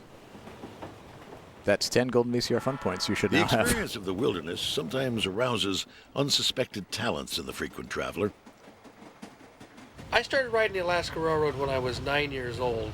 I'd save my pennies, I'd get on a train, ride to the park, buy a milkshake, and that was how I spent the afternoon, and catch the night train back home again. brakeman Warren Redford. I started photography in high school just as something to do, and I kind of liked it. And I got the picture of the doll sheep ram that's in the book, and everybody wanted to buy it from me. I hired out of high school, turned some money to go to college, and I forgot to go to college. And you took these yourself? I took these myself, yes ma'am. The glacier here is Columbia Glacier in Prince William Sound, College Fjord. And a lot of my really great photos have been taken 8, 9, 10 o'clock at night because we do have the 19 hours of daylight. I was only about 10 feet from it when I took that picture. My favorite part of working on the railroad is sharing Alaska that I love with the people that ride on my trains, trying to show them the moose, the bear, McKinley. You'd think I get tired of it after as many trips as I've gone through. Do you want to share your train pics or your Alaska pics? Getting a thrill seeing this, and it's an awesome sight. Our next stop, the incomparable Denali. Many will tell you Denali National Park is the most spiritual and scenic place in all of interior Alaska. And our train takes us right there. The park is crowned by Mount McKinley, which the native peoples call Denali. Microwaved Alistair sends 40 bits and says hi. 500,000 people a year visit the park by train.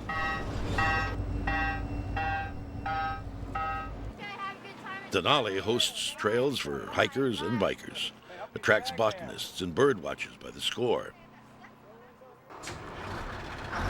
Just a short distance from the train station, visitors can begin to enjoy the park's marvelous scenic beauty. But to enter the high Arctic environment, we must travel by bus. You can pet these dogs, but they have work to perform. They are National Park Service employees. As long as 12,000 years ago, maybe even more, native people have been using dogs. So the ghost with bits, if you just demonstration with Ranger Jennifer. If you make sure that the total number of bits in your cheer is 200, and then you just include the phrase "ghost of," and then the thing you want to see. Eskimo communities once relied turned into a ghost that will dog for their survival. What it does technically is it credits you 200 fun points, like any other cheer, and then it uses those fun points immediately to make you a ghost. We continue our side trip on so the like if your Denali ghost, Park bus. if it gets rejected or doesn't work for technical reasons or something, you'll still have the fun points to spend on to retry.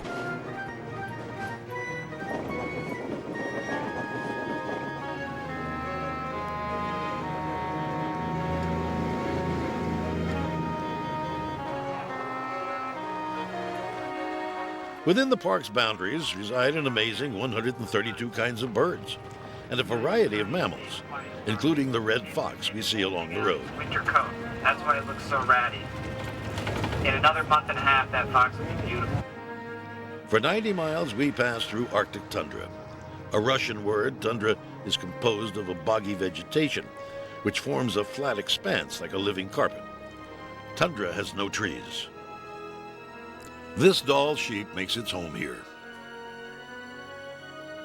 In 1917, the government set aside land, including Mount McKinley, as a national park. 200 bits from Alistair. In Ghost. 1980, when 100 million acres were declared protected wilderness G. in Bixter. Alaska, an area larger than the state of Massachusetts was added to the park.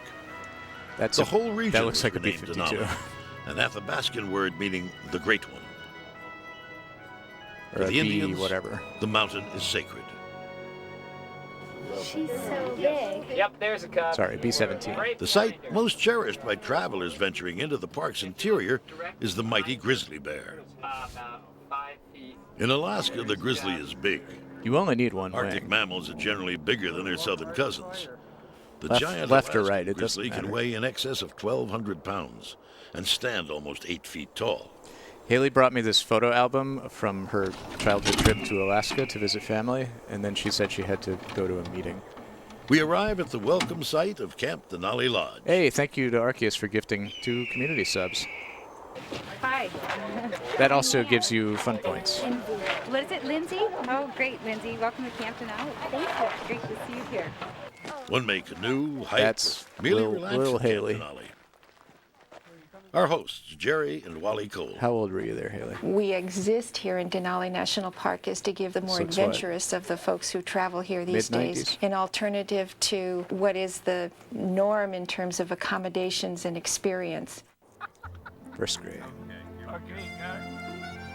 So 1995. Doll sheep, ptarmigan, 95, 96. magpie, and golden eagles live near the camp. The camp sits on Wonder Lake.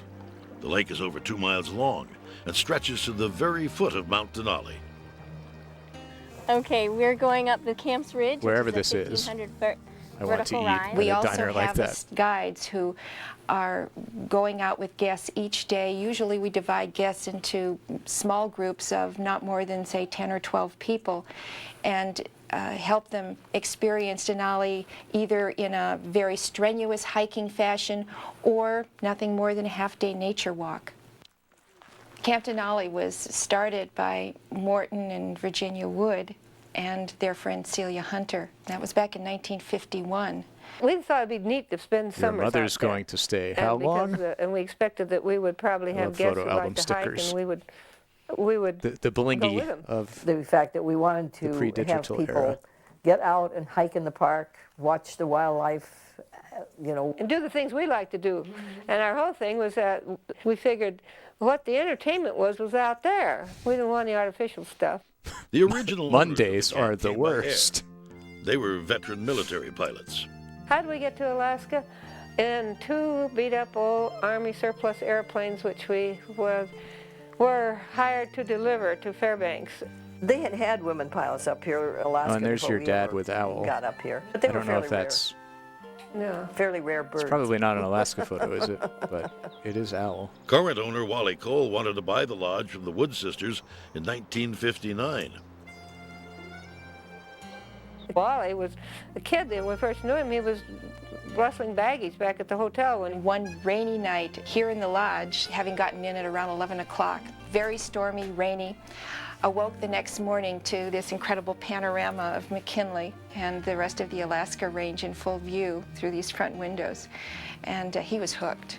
And then we tried to figure out for several years how he could buy it. The lawyer said, well, now what about the down payment? And we said, well, we hadn't planned on having a down payment because we didn't want to have Wally spend the money on a down payment that he could spend operating it. Well, he said, you really have to have something. And so we said, well, we would like to have a couple of rocking chairs for our old age. And so that was the agreement. Wally did this in his spare time. That was his hobby of doing something, so that's why we got those. We no longer own any part of Camp Denali, but our hearts are still there. So, for a pair of homemade wooden rockers, a lodge changed hands in the Alaskan wilderness.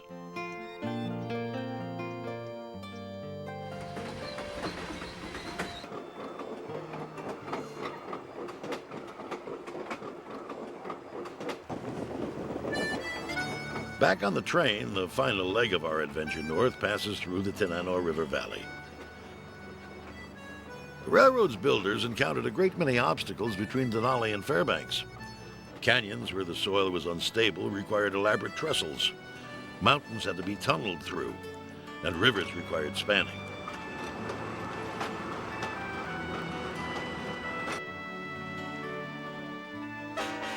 In July of 1923, President Warren G. Harding drove the Golden Spike here at the west end of Mears Memorial Bridge, marking completion of the railroad.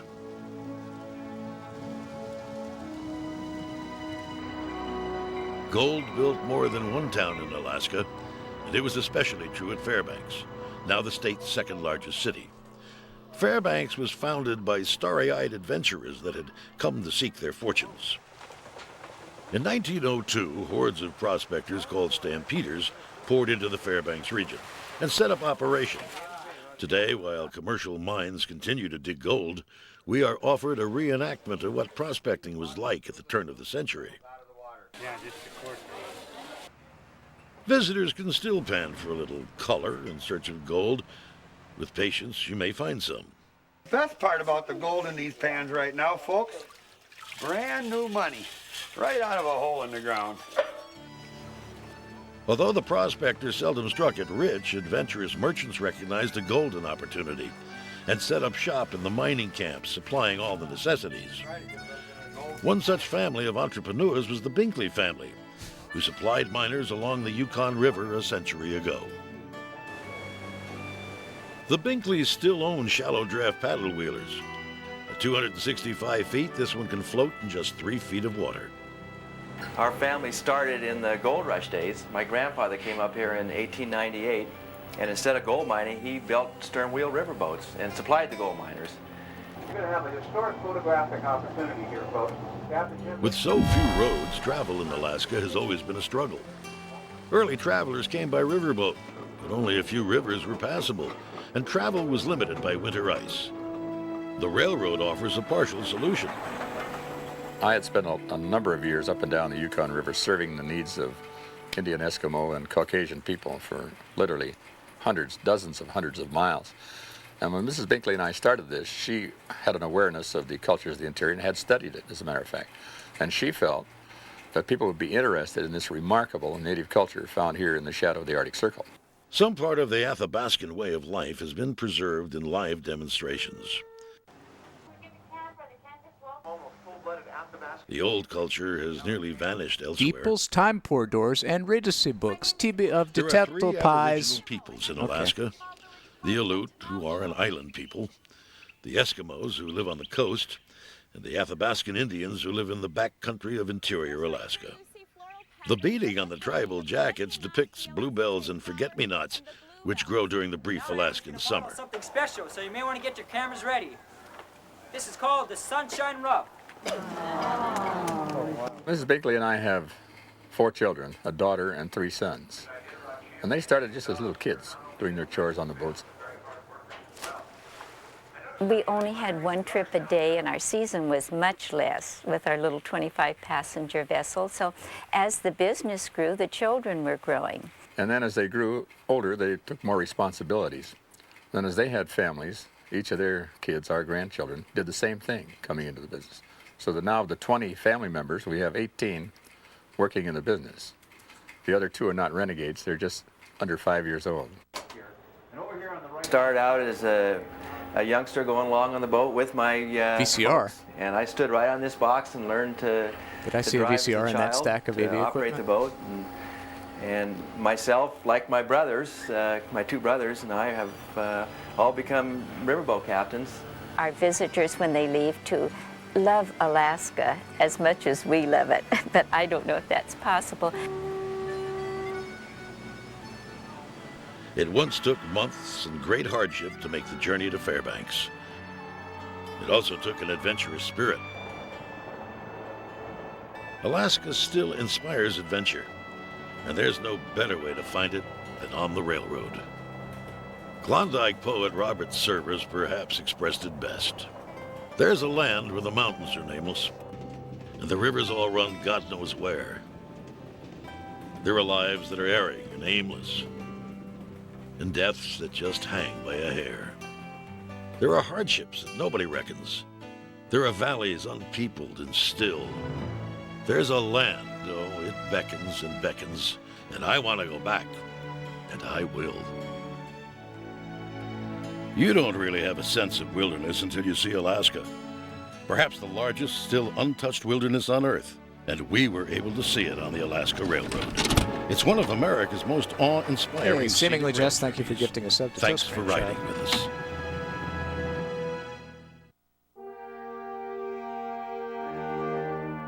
Hey, Reader's Digest.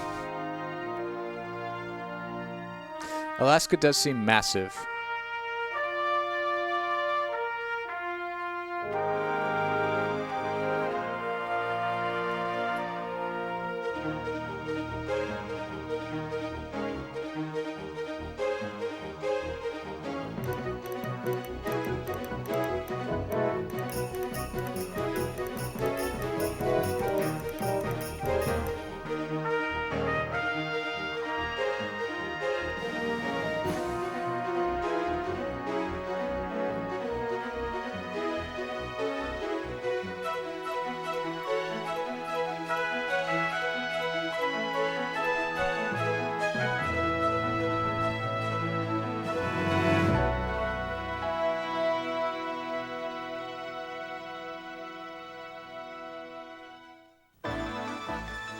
How many units of big is Alaska? At least one Texas.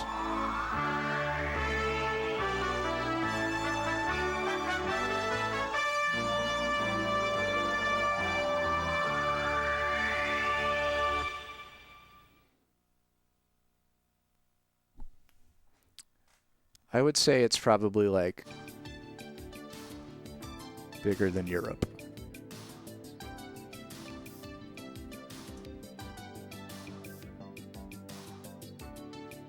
Oh, that's not true at all. The continent of Europe is around 6 times larger than the state of Alaska. Well,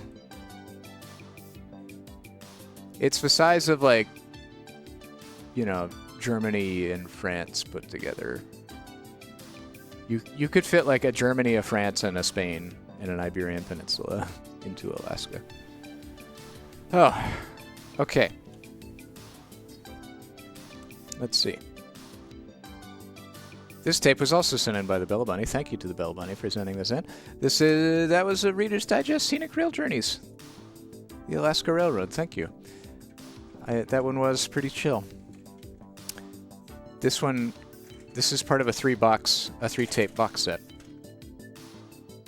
So there are 2 more of those and more train tapes to come.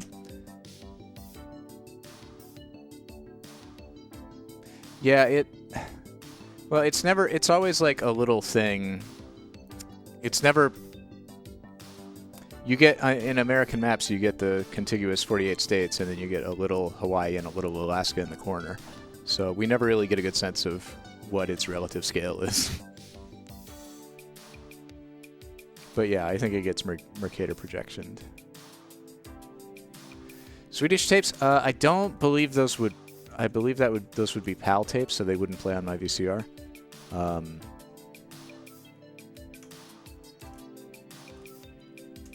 So not at the moment. Not at the moment. If we ever expand our operations into multi-region playback, that could be a possibility, but we got plenty of NTSC to get through. Speaking of which, I'm going to go grab another tape. I'll be right back.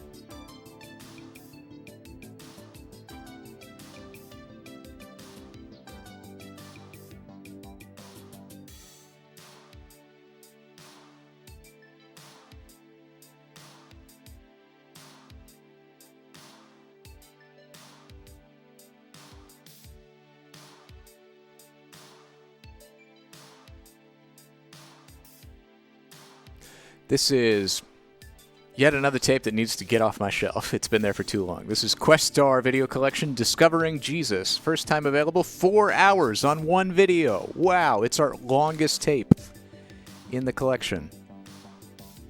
Look at it. That's so much tape. It's going to be great. Let's see.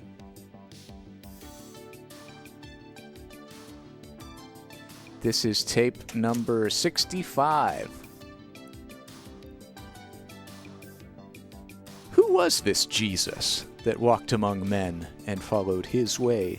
Dr. Gordon Moyes, theologian and author, has spent over 40 years studying the life and teachings of Jesus. The land of Israel. Why do we keep going to Israel? Holds an irresistible attraction for Gordon Moyes as he brings the past and present together in this magnificent 12-part series. Okay, let's see what the first 5 minutes of this tape looks like.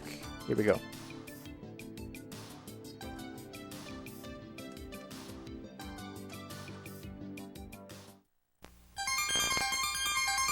Questar.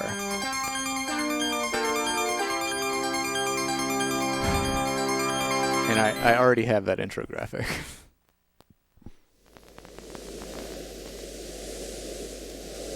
Discovering Jesus.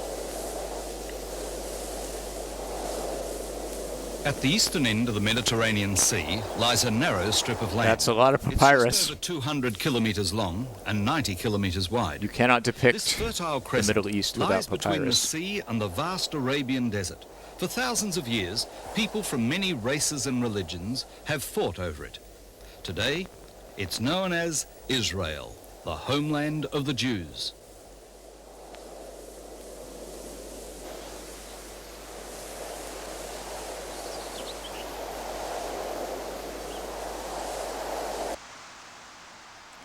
Hey, what Eyewitness 2,000 tape years do ago you since want to the watch? Romans first conquered this area. In 63 BC, under the Roman general Pompey, they conquered this part of the Mediterranean Sea. Herod the Great built this centre of Caesarea as the centre for Roman administration and justice throughout Palestine. But the Romans weren't just conquerors, they were also great builders. They built Roman roads and Roman aqueducts to bring water here into Caesarea. They also established a rough sort of justice in the area. The Romans, as they came into this area, brought a peace over all of Palestine. They wanted to establish here their headquarters for administration for all of Palestine, and it was here from Caesarea that some of the great buildings were first established. Archaeologists have been digging around this site and they've found plenty of evidence of the trade between Palestine and Rome. For example, there were many manufactured goods of iron and bronze brought back here to Palestine in exchange for wool and grain and salt sent to Rome. There have been many horseshoes found here with trademarks from Campania, south of Rome. And there Gordon was a Keith Roman Mackenzie pottery Moyes was manufacturer an by the name of Australian Fortis, Christian who had a really evangelist, good thing broadcaster, and going, making politician. tiny little clay oil-burning lamps. He was a member of the New These South were Wales discovered Legislative all Council. over Palestine. Initially representing the Christian Democratic Party, and then the Family First Party. Throughout the ancient Roman Empire, we still find conservative political party in amphitheatres like Australia. this one.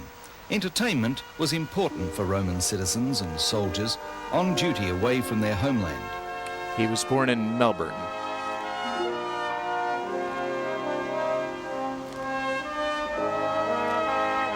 He hosted a weekly television program called Turn Round Australia.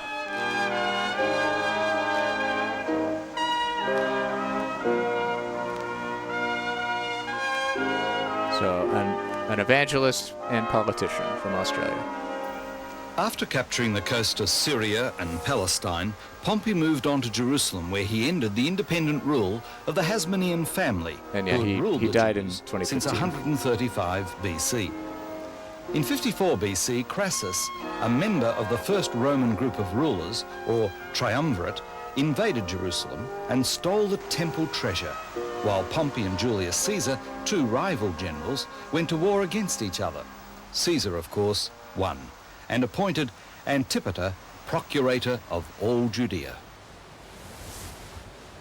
It was into this political world that Jesus came. He lived for 33 short years, and then under the leadership of the Romans, he was very savagely and cruelly put to death.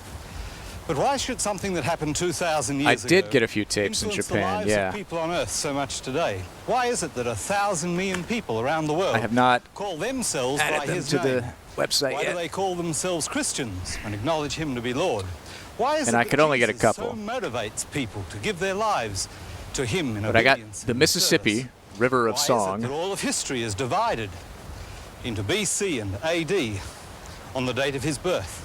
Which Who was Jesus Christ? appears to be To answer a this question, we have come to this Smithsonian land that he loved, tape.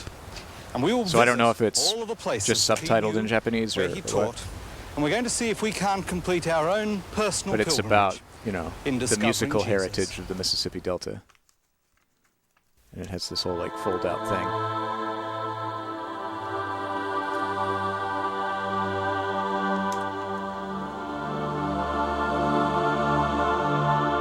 Well, I guess not just the Mississippi Delta, but the entire Mississippi River.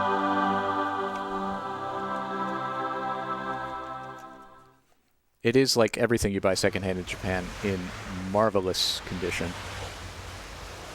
Although there have been many political, cultural and architectural changes in this land over the past 2,000 years, the geography has remained much the same. And then I also got The landscape looks as it must have in the time video of the for all rock kids, The country rock consists of guitar, 4 parallel bands running number north and 3. south.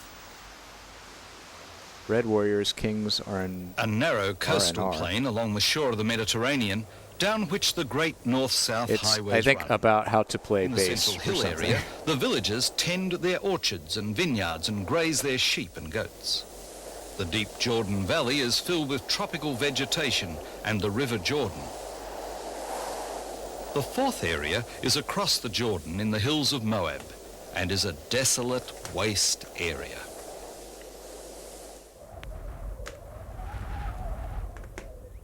before we start looking closely at the person of Jesus Christ, we need first of all these to try to I will get on discover the something of the website social soon. and We can cultural watch them. background of the period in which he lived.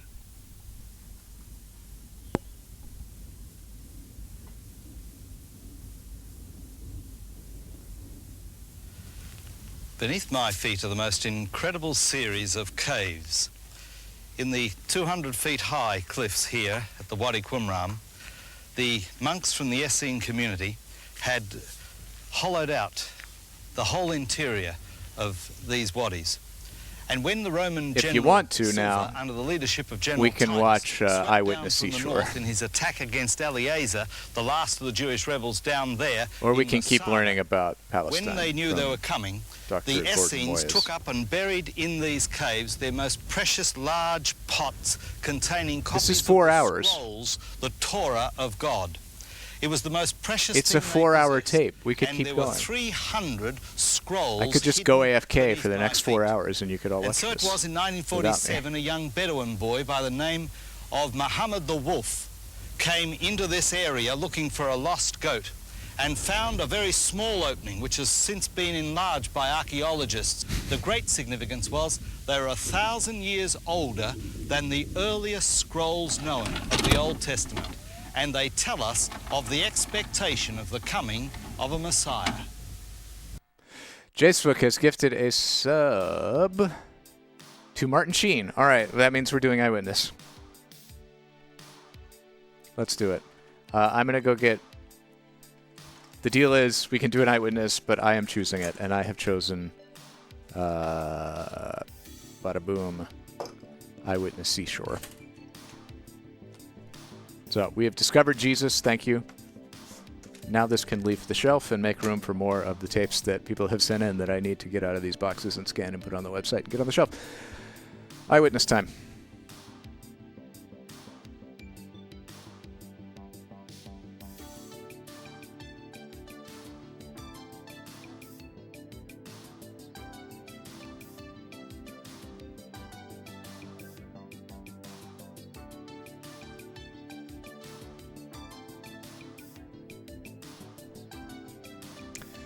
Eyewitness Seashore.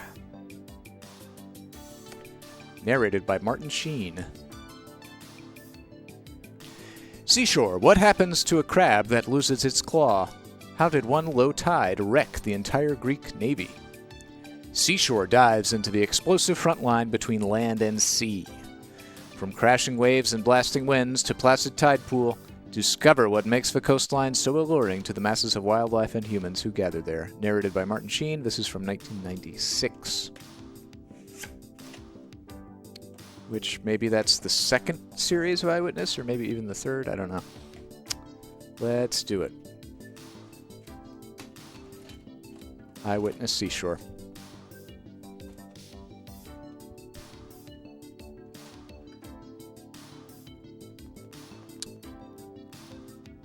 Mystery tapes? Yeah, typically they're very long, and they're kind of a different vibe because there's a lot of like fast forwarding through them. I think we've only done one?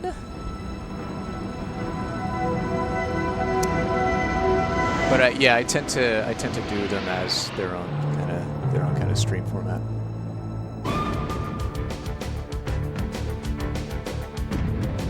Eyewitness Seashore.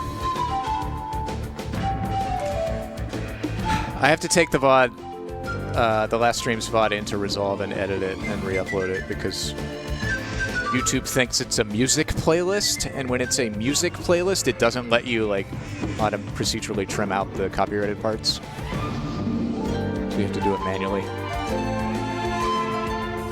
Because God's Property got copyright flagged. But that'll go up at some point soon.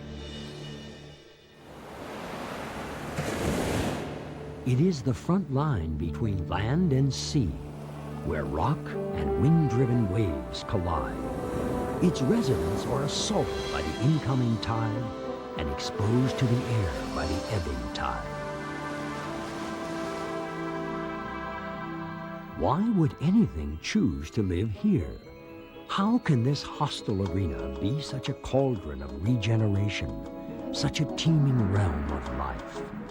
What beckons so many creatures to this place called Seashore? Bucket.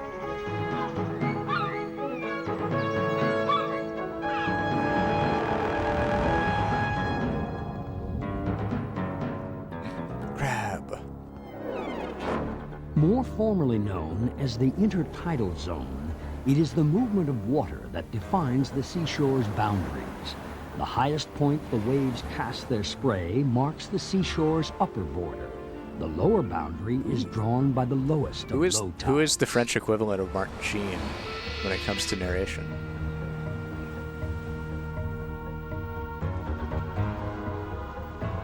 Whether rocky shore, sandy tropical beach, or coral fringe, the meeting place of land and sea is prime real estate. Also, God, I'm tired. I slept so well and for so long, and I'm so tired. Which, of course, makes it a bountiful hunting ground for land-based creatures. I have jet lag, and it took like 3 days for it to kick in.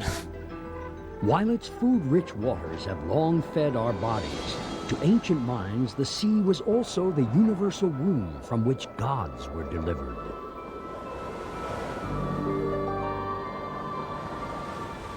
Oannes, a Babylonian god, half fish, half man, emerged from the sea and gave humankind all that is civilized.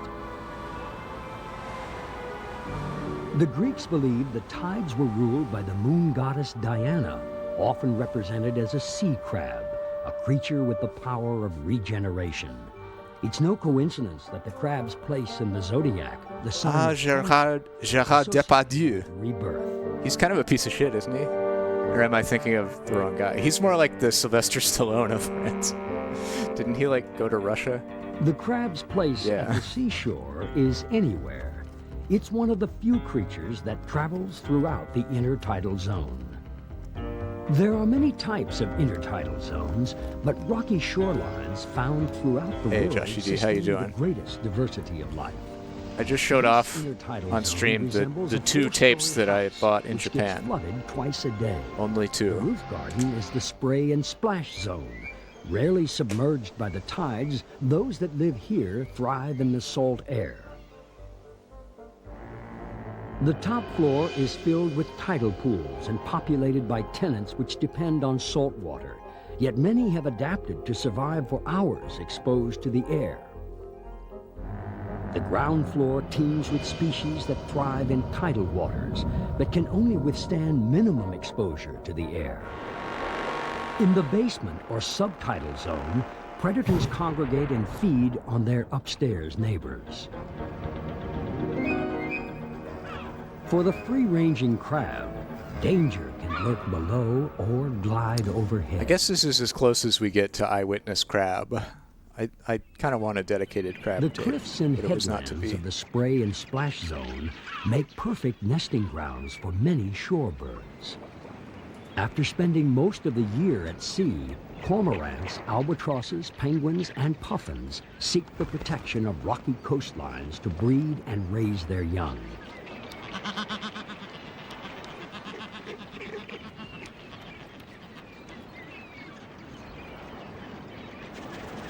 Oh, look at him stretch. Given the popularity of nests with an ocean view, rockhopper penguins and cormorants will sometimes live side by side in integrated colonies.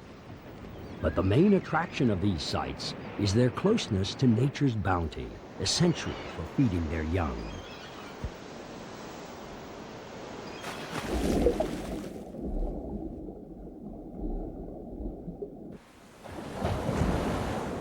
For rockhoppers returning from a fishing trip, the greatest challenge is getting home.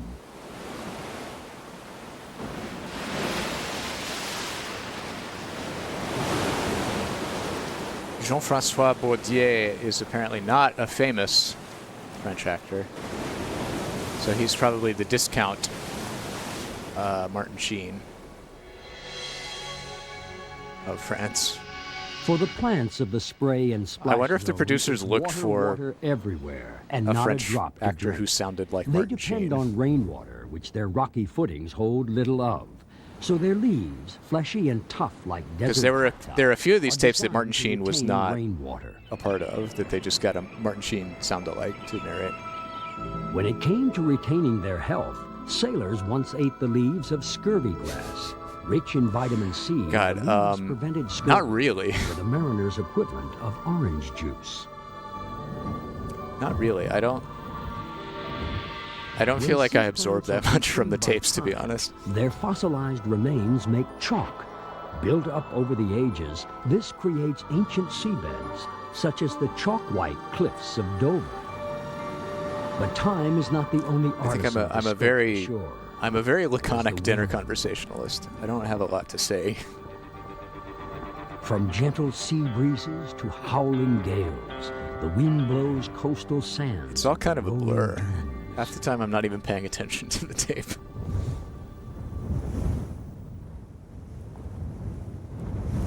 Like, I've listened to educational podcasts that have influenced like my conversational persona. Like I bring up fun facts about English language etymology and stuff all the time because of this podcast I listen to. But that's like a thing that I've deliberately chosen to listen to over a long period of time, and usually like I'm driving a car and just completely focusing on the thing I'm listening to. 8,000 times a day. With Golden VCR, sometimes I'm watching the tapes, but a lot of the times I'm like thinking about the next tape that we should play, or trying to engage with the chat and see feel out how people are feeling about a tape, or just making conversation. The wave's never-ending assault has carved the famous stacks and arches of Australia's coast. Streaming is a very interesting caves of Polynesia and the way that it like diverts your attention and requires you to do a lot of different things at once. It's a very interesting phenomenon. But these are merely temporary installations. I could probably it would probably be a good exercise in cultivating mindfulness to never stop sculpting the shoreline. Try and deliberately do one thing or the other.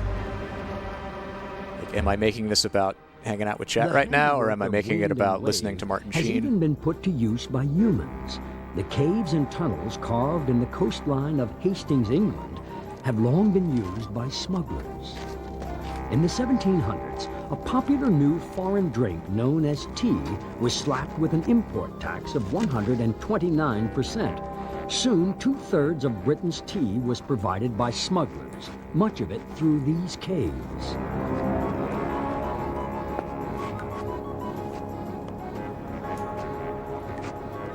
Some of the caves were even connected by tunnels to local pubs in the town above them, where the smugglers undoubtedly preferred a tot of rum to a pot of tea. Do not stab crab. Crab will stab you back.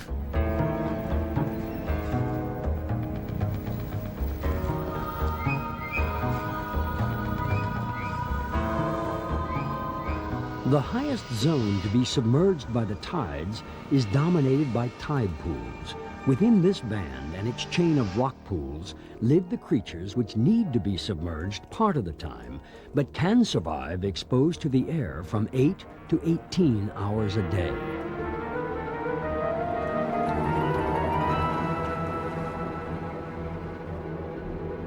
Sea anemones, sea urchins, Captain Krabby, pipefish, and many others thrive in this zone.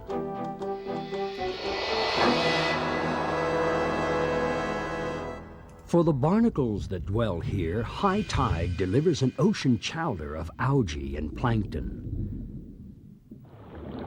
Actually a crustacean I love and a being distant exposed to cousin air. of crab, barnacles start life as drifting larvae. Finding space in a new barnacle colony, they set up house by securing their head to the rock and growing a hard shell. Image generation request rejected. What do barnacles and these geese have in common? Their name, barnacle geese, comes from a time when their Arctic breeding grounds were unknown. When dead geese washed ashore encrusted with barnacles, ancient scientists concluded that they were hatched from barnacles or even a barnacle tree. You can't say lover, but you can say penis castle. Canute. Believing he had power over the tides, he took his throne to the beach and commanded the tide to halt. Within an hour, the royal beach chair was underwater. Ancient Nordic peoples believed the tide's ebb and flow was caused by the breathing of their god Thor. Today we know tides are caused by the moon's gravity, and to a lesser degree, the sun's. In a never-ending game of tug of war, the moon's gravity pulls the ocean toward it, causing the water to rise. The result is high tide.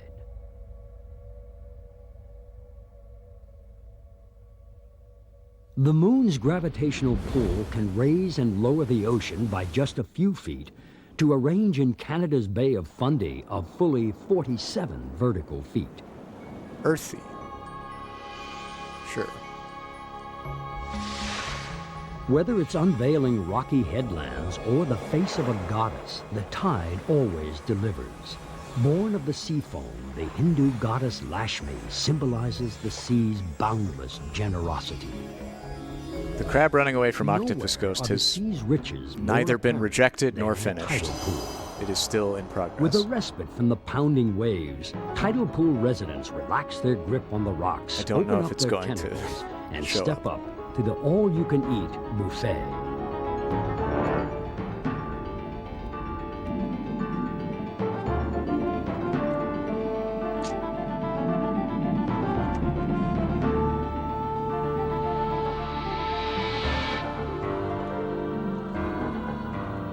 Even crabs drop in to pinch a bite.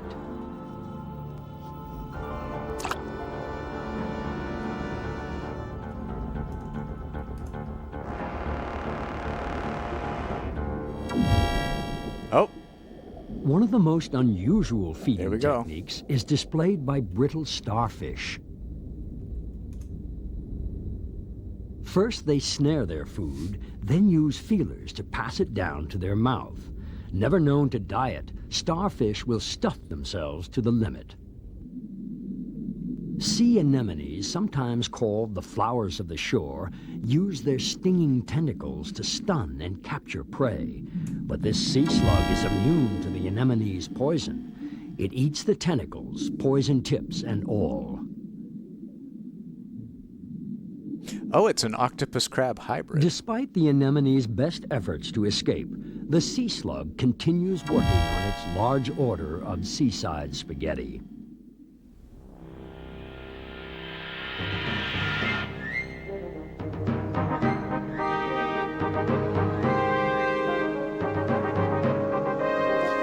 There are frequently tapes in the images, yeah.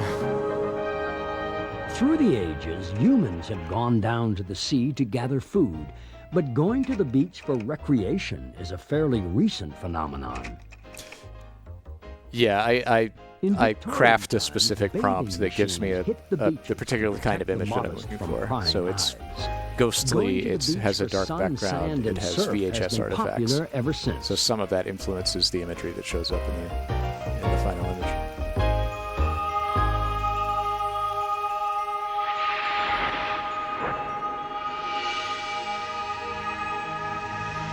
But it's not all sun and fun in a tidal pool.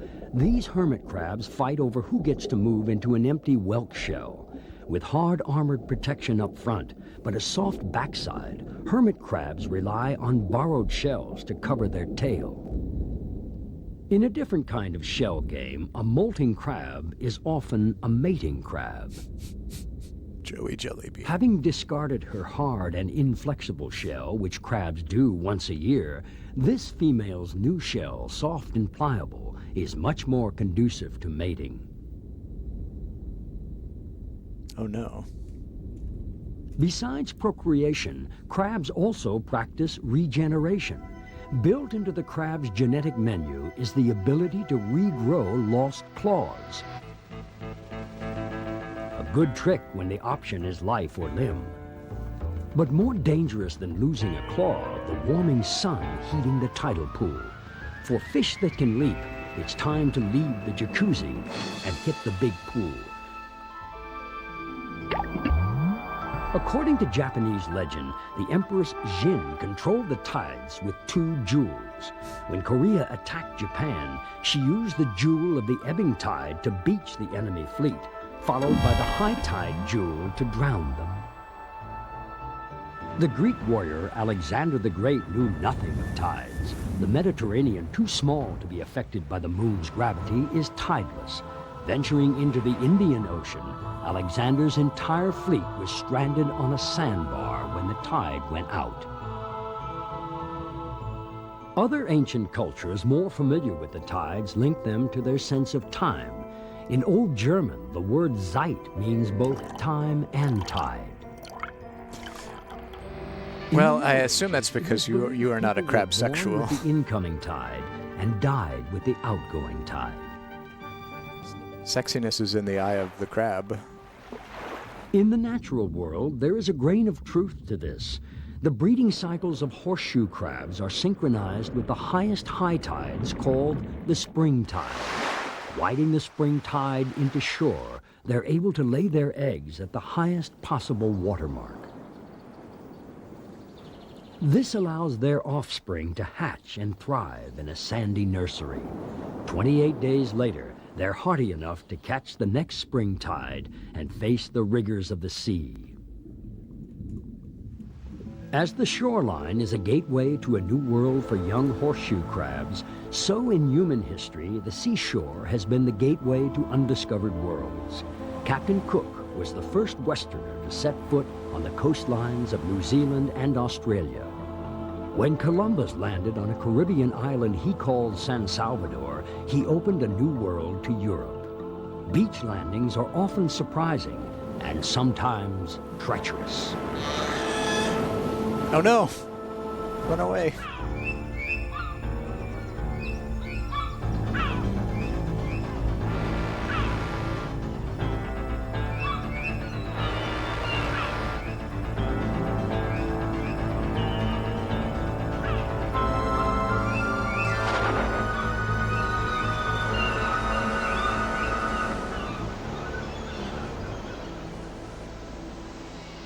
While predators can come from the sea or air, the waves themselves are a force to be reckoned with.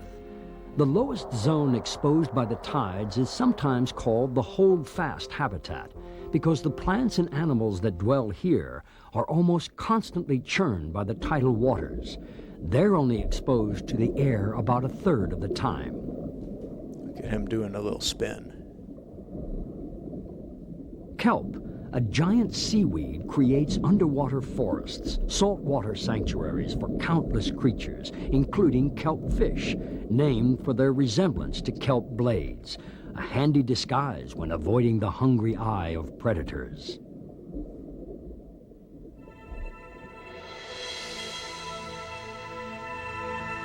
Penguins in the Falkland Islands of the South Atlantic do well to keep the kelp beds between themselves and killer whales, known to pursue penguins and seals right onto the beach.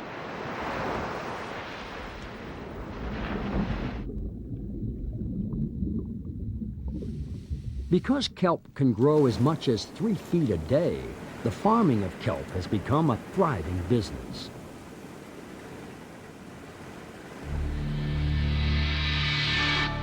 Kelp is harvested for its algin, which is the key ingredient in making toothpaste creamy, beer fizzy, and paint pour like velvet.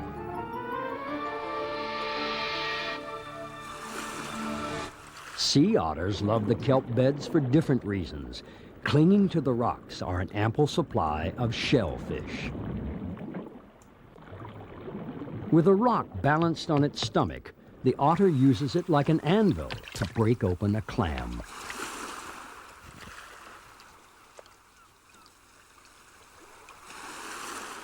Fat and happy, otters entangle themselves in kelp covers for a seaside siesta. The kelp provides a safe anchorage, allowing them to drift off to sleep without drifting out to sea.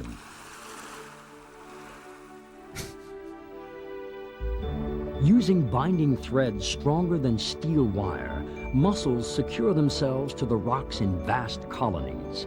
Safety in numbers is a good survival strategy, considering the human appetite for moule marinière. He's so fat and happy.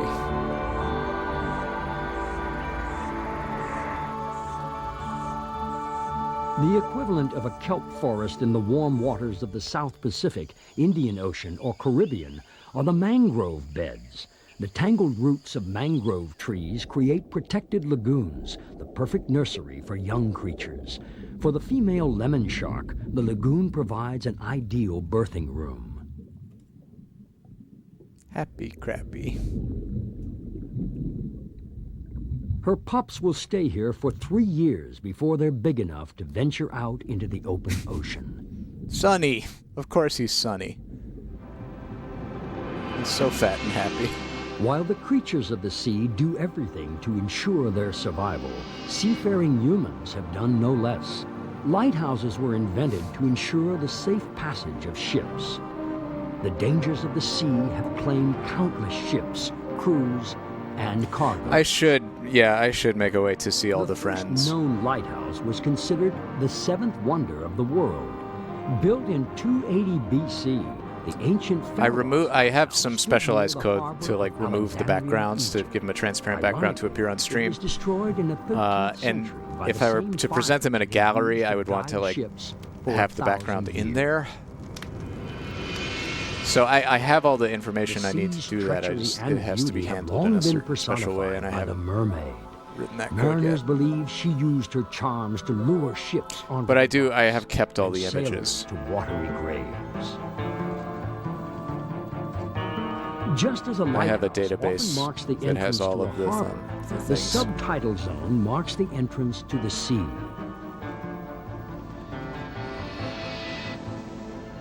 Constantly submerged, the subtidal zone begins where the lowest of low tides recedes.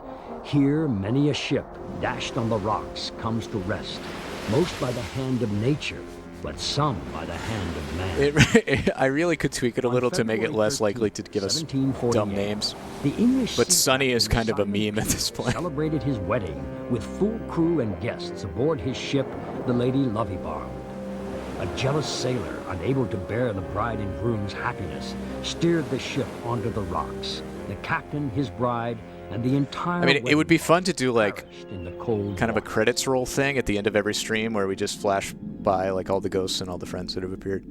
The creatures of the subtidal zone make the most of such disasters, turning sunken ships into But it's just a seabed matter of cities. like what I have This time lobster to sweeps out implement. its nook to keep it ship-shape.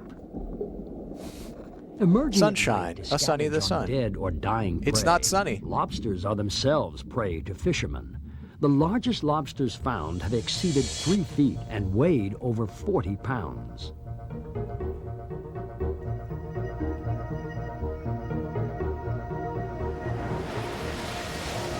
Perhaps the most infamous scavengers of the sea were the human wreckers of the Scilly Isles. For centuries, one of the busiest shipping lanes lay between the southwest tip of England and the Scilly Isles.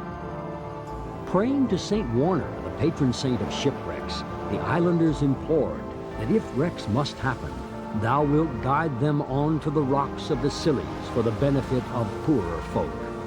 When prayer failed, the islanders darkened the lighthouse and waving decoy lights from cliffs, lured the ships onto the rocks.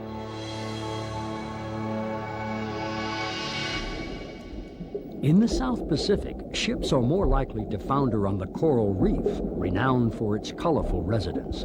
The reef is a living, breathing structure that supports a stunning array of life. Although the coral will die if exposed to the air, it thrives in the shallows of tropical shores. Zaggy Festu, of course. Using its legs like a parachute, it's hard to believe that the octopus comes from the same family as shellfish.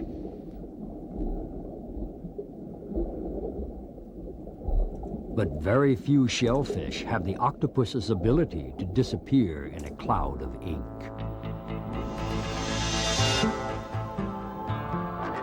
For our intrepid crab, escaping the clutches of a cuttlefish and seeking refuge on a sandy beach is no guarantee it won't be crushed by the incoming Sunny or Zaggy Festu.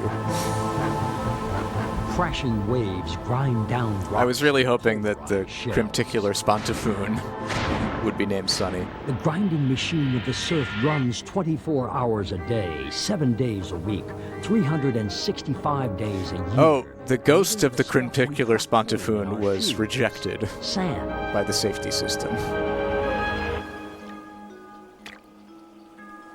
Through the sands of time, humans have gone down to the shore. It did get rejected, yes. Bury their dead, and worship its mysterious powers. According to Polynesian myth, their god of the sea, Tangaroa, was a huge fish who gave birth to all creatures. They believe we are merely fish who have shed the Oh, that's a scales good and dabbing teeth of our octopus. former selves. And of course his name is Ollie. Perhaps the urge to build castles in the sand reflects our need to pay homage to the place from whence we came. That's the door. That's the door opening sound effect that's used in Daggerfall. Hidden in the twists and turns, its nooks and crannies, the seashore will always hold out the promise of secret treasures awaiting discovery.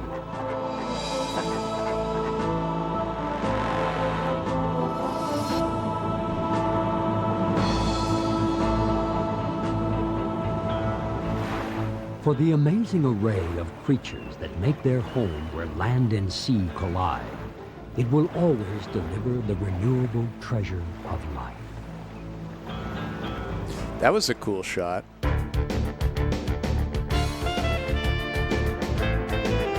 transitioned from the plain white background. I guess they just put like a big white card on the ground on the beach.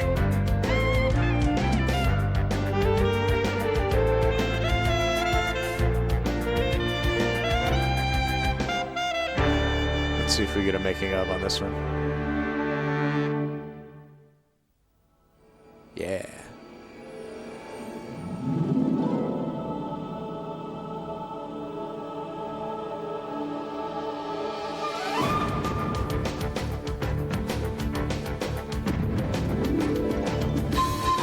The Eyewitness Museum.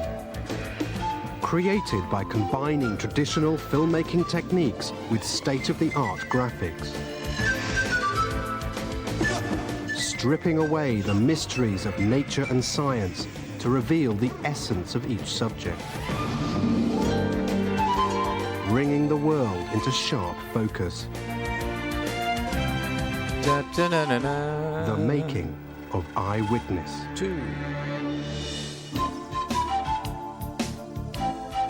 This was very impressive style for of its the time. Eyewitness books. I is still the find it basis for impressive. each of the programs. Each half-hour episode is based on a book title. Yeah. I mean, I guess I am like cognizant of the technology available at the starting time. point and a challenge. Aw. The challenge. Yeah, of we had colour Eyewitness and Crab. clarity and super realism into moving images. Sorry, and you missed sound. Eyewitness Crab. Now let's take a look behind the scenes at the making of Seashore.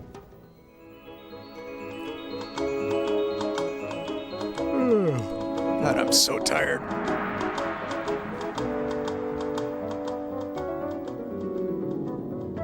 For Seashore, the crew went to the beach, but for some shots, they had to bring the beach back to the Eyewitness studio. Wait, are they using sand and not sawdust? A sandcastle seen in a world of white. Why wouldn't they use Building sawdust, castle was the cheaper child's play for material? Model makers. Perhaps they got their start this way.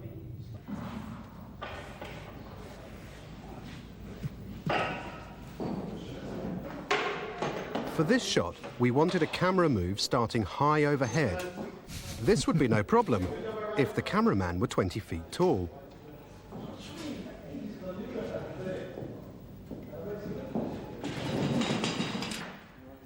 So instead, we used a remote-operated jib.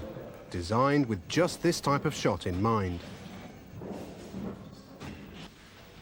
The motion is controlled by the jib operator, the camera movement specialist, who steers the jib by thumb power. The final touches are added to the castle before the camera can swing into action.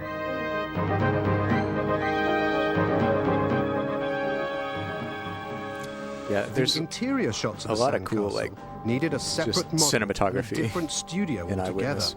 equipped with another computer-controlled camera mounted on a motion control rig. The model is constantly being adjusted to allow the camera through. We saw in the volcano, the Pompeii one, the Pompeii shot from the volcano tape. They talked about the motion control rig. It's a painstaking process. The camera slowly tracks a path through the maze of passageways. Early on in my career, I was working on doing each precise movement is digital versions of this kind of push of a button. cinematography. A massive rig tracks through the miniature model with hairline virtual precision. production. At last, the camera can travel all the way through. It's taken 8 hours to set up and only 1 minute to record.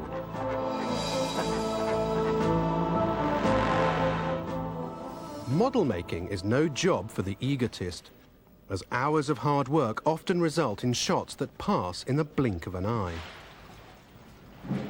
The entrance to the smuggler's cave took 2 days to make and several hours to set up.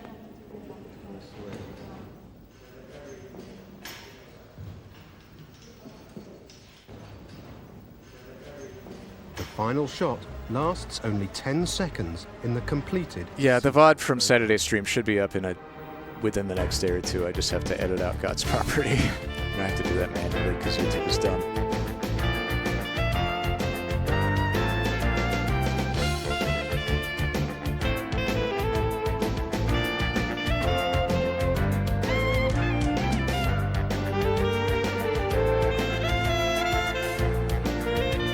My body is so confused right now. I should be perfectly alert and awake based on how much sleep I've gotten. My sleep schedule has been perfect. I've immediately readjusted to going to bed in the evening and waking up in the morning. And I got plenty of sleep last night and I am dead tired. I guess it's because we kind of skipped a day there.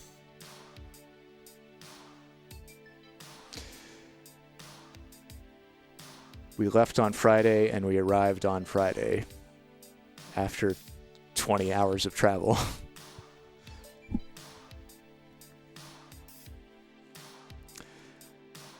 So I think it's mostly just the sleep debt. Whew. Anyway, I think I'm gonna sign off with that one because I am too tired to continue with anything else. I have had a lovely time. I hope you have too. This has been broadcast. Oh, come on now. Broadcast 50 of Golden VCR. All the way back from starting November 14th, 2023 was our first stream. And we've watched this many tapes. I feel like you could make a great supercut of all the super problematic shit in the Tony Robbins tape that we watched earlier, but I don't have the time to do that. Not worth it. Anyway, I hope all of you will have a lovely day. I hope you'll be kind to yourselves. I hope you will bring an awareness to your life and your desires and your struggles that does not involve Tony Robbins shaming you on stage, and that is perhaps a little more compassionate and flexible.